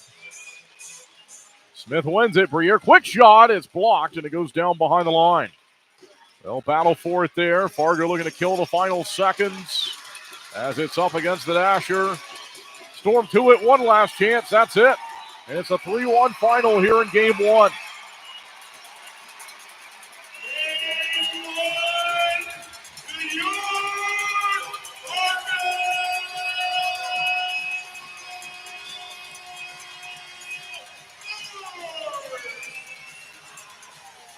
Well, the Storm will have a day off tomorrow. Much needed rest after this travel, and they'll try to go get Monday's game. And if the Storm can win on Monday, that would guarantee that the 4th game would be played at the Viero Center on Thursday. They're already going to play a game 3 there on Wednesday. If Tri-City can win on Monday, they would certainly have a game 4. And that would be great to assure 2 games on home ice. For the Storm, disappointing to drop this game. But Fargo put together a good effort. They used 2 power play goals. Storm 0 for 1 on the power play tonight. But even strength, a 1-1 game. Sam Plant gets one for Fargo in the first period. Ryan Smith gets one for the Storm in the second period. But the power play goal is really the difference tonight. Cameron Corpy was very good, and I feel bad for him as he had to deal with 40 shots tonight, turned away 37 of them. And so I think this was one of his better performances of the postseason here so far. I think back to game 2 in that overtime game. I still, of the first series, I think that's still his best work, but this was probably his second best game tonight. And unfortunate to not get him a win. So they will announce the 3 stars tonight. They give Slukensky the 3rd star. Swanson's the 2nd star. And with 2 power play goals, Michael Stars is the 1st star of tonight's game. Storm 1 for 3 on the penalty kill, 0 for 1 on the power play. And so they will look to improve on that coming up on Monday. But the Fargo Force with some building availability issues, and so we're not playing here tomorrow. And you also might have seen the change for a potential Game 5. That will no longer be played Friday next week. If there is a Game 5, it will be 1 week from tomorrow, as they were going to try to play that game in their practice facility. That was not set up for flow hockey, was not set up for a video review system. And also, that would have meant both teams, if it went that far, that would have meant both teams would have played 2 nights in a row in Kearney and then got on a bus and gone 8.5, 9 hours overnight and had about 11, 12 hours before they played the game for Game 5. So that is no longer possible. They have, thankfully, made the right decision there, and they've moved that game to 1 week from tomorrow. So you may have seen that on your social media channels for the potential Game 5 later on. But the Storm dropped this game 3-1, the final score, and we will be back to the post-game show. Thanks for tuning in tonight, everyone, on Flow Hockey and Storm Radio. Storm Radio is on YouTube tonight. It will be there also on Monday, so you can go to the Storm's YouTube channel. It'll be live there. We'll also have the link for you. If you go to stormhockey.com and you go to the schedule tab, you can drop down, and there's links for every game. Watch, listen, the preview article, and so on. And so the listen link will be active and correct for Monday's game. And then we'll go back to normal Storm Radio on Mixler on the home game on Wednesday. We'll have the post-game show to recap tonight's game. Tough result for the Storm to drop Game 1, but they've got some good things to build off of, and we'll see if they can, of course, do that coming up on Monday and then go and finish the job and win the game. And I think if you had told the Storm privately, you know, you can go out and get a split on the road against Fargo, the number 1 overall seed, I think you would have taken that. So they wanted to get this first one. They want to win every game. But now the weekend sweep is no longer on the table. So they got the chance still to go get a game on Monday.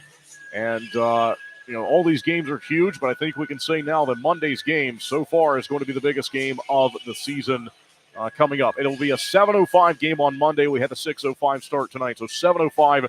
And in the postseason, it's a 6:30 Vero Wireless pregame show. So we'll have all that for you. But first, it's the postgame show. We'll step aside, come right back to recap tonight's game. Game 1 of the Western Conference semifinal series between the Force and the Storm goes to Fargo with a 3-1 win. They understand your health goals and interests. More importantly, they see you for you. That's the power of being well matched with a primary care provider. Find yours at CHI Health Clinic's myprovidermatch.com.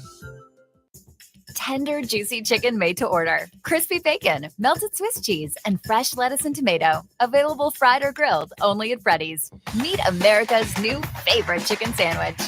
Order at Freddy's.com or on your Freddy's app. This is Vlad Lukashevich. Thank you for listening to tonight's game on Storm Radio.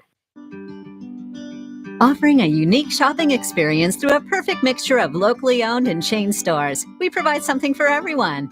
Shop Hilltop Mall and evolve your style today. Midwest Connect helps businesses save money and time by connecting customers to mail services and solutions. We can design and create everything you need. from direct mail to business cards and everything in between. For a totally hands-off approach that saves you both time and money, we can handle all your mail creation needs, including design, list management, printing, labeling, mail prep, and shipping. Just approve the designs and send dates, and we'll handle the rest. If you need a delivery partner, we provide mail prep and packaging, labeling, and shipping options through FedEx, UPS, and USPS. Does your company have the resources to bring your mailroom operations in-house? We'll connect you with purchase and leasing options for solutions, including mailing systems, tabbers, labelers, folders and inserters, address printing systems, and software to maximize your efficiency. We'll help you connect effectively with your customers because we're more than just mail. We're a business partner here to help you strengthen your connection to current clients and connect with new customers to grow your business. Midwest Connect started as a small business with roots in the Midwest, so we understand your needs no matter the size of your company or organization. It's our goal to connect you to the mail and shipping services and solutions you need to grow your business, save time, and boost your bottom line. Connect with us today to start streamlining your mail and shipping operations. This is Owen Beckner. Thank you for listening to tonight's game on Storm Radio. Don't ignore the law. You must call 811 at least 2 to 3 days before any digging project so you can avoid hitting our essential buried utilities. For digging projects big or small, make the call to 811. Brought to you by Nebraska 811. My husband and I love to live in Nebraska. It's the good life. We always vacation here. Love those Nebraska state parks. We love to eat here. Where are you going to get a better steak? And we love to play here, especially Nebraska Pick 5 from the Nebraska Lottery. It has a $50,000 starting jackpot, drawing 7 days a week, and all the proceeds go back to our state. Hey, honey, this weekend, let's buy some Nebraska Pick 5 tickets, go to a state park, and grill some steaks. Like our first date. I'm no amateur. Top prize odds 1 in 501,000. Pump up your day at Pumpin' Pantry. Get you going in the morning, yeah, we're here for you. With a smile on our face and a cup of brew. If you need a hot breakfast to get you on the move. Pump up your day at Pumpin' Pantry. Pump up your day at Pumpin' Pantry. Pumpin' Pantry. The humble Raising Cane's chicken finger. 24 hours of marinating and not a word about its flavor. It credits that terrifically tangy sauce. And the cane sauce? Well, it's okay with that. But a premium, fresh, never-ever frozen tenderloin, hand-battered and cooked to order? Doesn't exactly need to brag now, does it?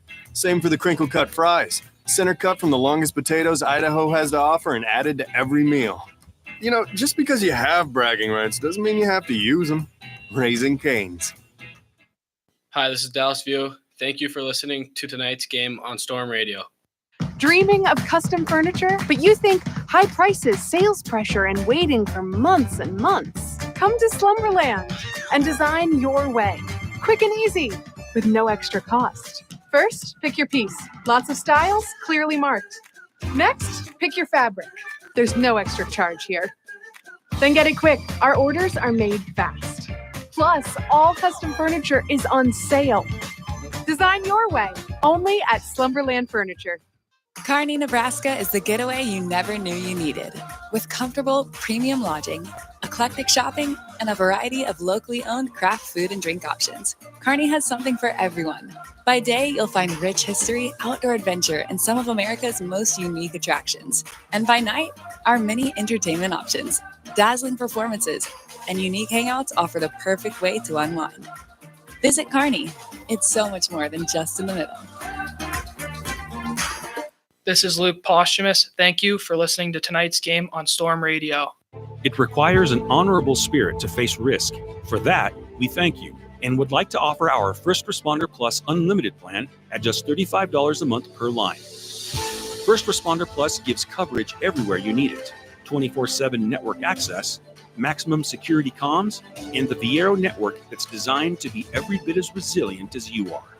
Your family can get special discounts too. For more information, stop into your local Viero store today. I love to travel. I love to eat. I love to explore, which is why I carry a Best Western Rewards MasterCard. I earn points on all my Best Western stays and on purchases everywhere else.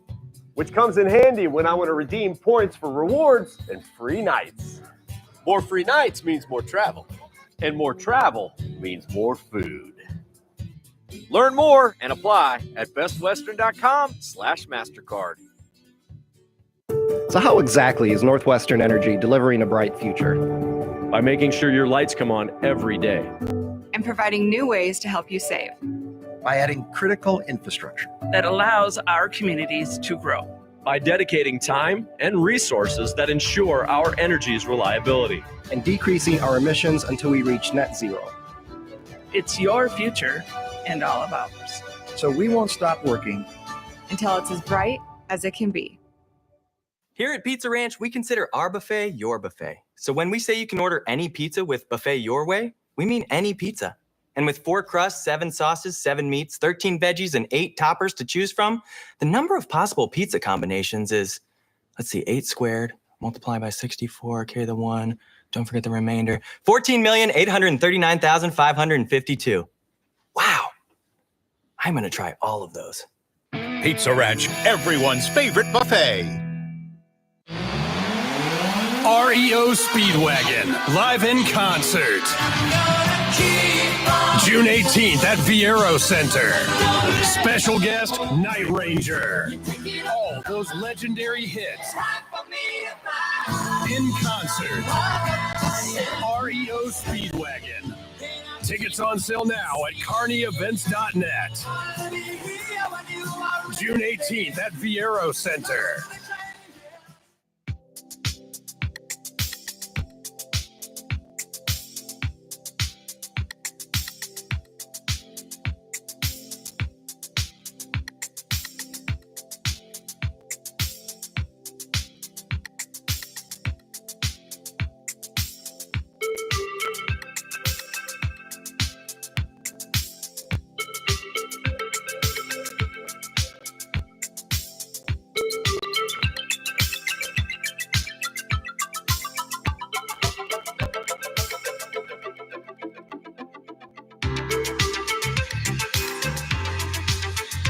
And welcome back inside Shields Arena for the postgame show after this opening game of the Western Conference Semifinal Series between the Storm and the Fargo Forest Tri-City Falls in game number 1. The final score tonight was 3-1. Ryan Smith netted the Storm's only goal at 14-14 of the second period. Well, I'd like to say hello to former Storm defenseman and national champion at Denver, Cale Ashcroft. Thanks for tuning into the broadcast tonight. Always appreciate, always great to hear from you. And we'll see if we can get the Storm a different result coming up on Monday. So Tri-City in the Nebraska Lottery first period was outshot 15-7, and they were outscored 2-0. Zam Plant scored at 6:50 of period 1, assisted by Harper Bentz. And the Force went up by a goal at 1-0. Power play goal scored by Fargo in the final 3 minutes of the first period. Michael Estarza, his first of the postseason, as this was the Fargo Force's opening game of the postseason after getting a bye through the first round. Max Swanson and Michael Quinn getting the assists on that scoring play on the power play. But Tri-City outshot 15-7. And they were down by 2 after 1. But in the second period, they hung on, and they got a goal from Ryan Smith, his first of the playoffs. He was centering the top line tonight between August Falloon and Artemian Zemayev. So Ryan Smith scores, and Tri-City, Artemian Zemayev assists on the goal, and Tri-City is down by 1 at 2-1. Fargo outshot Tri-City 17-8 in the second period. And the Storm had to kill off a penalty to Brent Harper, cross-checking at the end of the second period, but also early on in the third period. And then they had to deal with a boarding minor called to Cambriere at 5:35 of the third period. Michael Estarza scores his second of the game. Both goals, power play goals at 6:17, with Max Swanson and Leo Gruba assisting. So that's at 6:17. Fargo goes up by 2 at 3-1. And unfortunately, Tri-City could not score in the third period. They had the net empty for a while there with Cameron Corpy. They were dealing with a 2-goal deficit, unable to erase the deficit. But Cameron Corpy, the stat line is his best of the postseason. I still think, given the situation, that second game in Kearney earlier this week on Tuesday, in which the Storm and the Stampede went to overtime for the second straight night. And, you're playing back-to-back overtimes and consecutive nights like that. And Cameron Corpy, he makes huge saves in the overtime. The Storm were on the penalty kill. Then we heard from Coach Noreen before the game, as we always do in the Florida Chiropractic Coaches Corner, and he mentioned that that's where he thought the momentum of that entire series flipped, was the Storm able to deal with the penalty kill and then go down and score on the other end of the power play themselves with Owen Beckener. But Cameron Corpy made big saves in that game, and again, he goes 37 of 40 tonight, which is really good, obviously, and it's unfortunately a loss. So we'll see if the Storm can get him a different result on Monday. My assumption would be that he would be the starting netminder coming up on Monday, and I think the Force will go back to Hampton Slukenski, especially after he played as well as he did. But we'll see what their decision is coming up on Monday, as well as we got the off day in between tomorrow. Slukenski is 23 of 24 tonight. The Storm likely would have wanted to test him a little bit more. But they had opportunities, and he was really good. The only shot that got by him was a quick one from Ryan Smith to our right here in section 116. It was at the top of the near side circle in the second period when the Storm were breaking left to right, advancing left to right, and Smith got a pass from Nizameyev, and he had, I think, an option maybe to the far side circle, but he did not think about it at all. He just looked up, he shot a very quick one, and in it goes as it goes in past Hampton Slukenski, and that's the only puck that got behind him tonight. So he was very strong in net, and it's a low-scoring game at 3-1 compared to certainly what we've been used to in that opening round series with the Sioux Falls Stampede. It was 8-3 back on Wednesday. Tri-City played that 6-5 game in the first one, the overtime loss. So the Storm dropped this one. The final score is 3-1. On the out-of-town scoreboard report, all playoff games here, all conference semifinal playoff games. And Sioux City on the road has gone back-to-back to pick up wins over the Lincoln Stars. 3-1 was the final tonight at the Icebox. Caden Shahan, Hagen Burrows, Ty Hansen score. Matt Malte has the only goal for the Lincoln Stars in that one. And remember, that series started yesterday. That was the only game of the playoffs being played yesterday, as Lincoln wrapped up their series a day earlier than everyone else, as they had the 2-game sweep on the road against the Waterloo Blackhawks. And because of building availability, which again is an issue here in Fargo with us not playing tomorrow and the potential Game 5, they've moved that around now.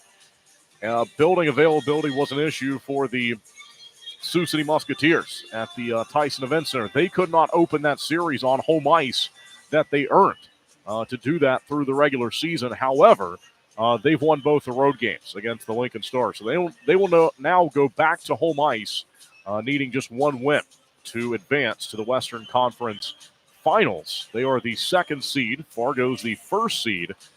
And, of course, Fargo won this game here tonight. Final score was 3-1. We have a final in the Eastern Conference. Green Bay over Muskegon, 4-3.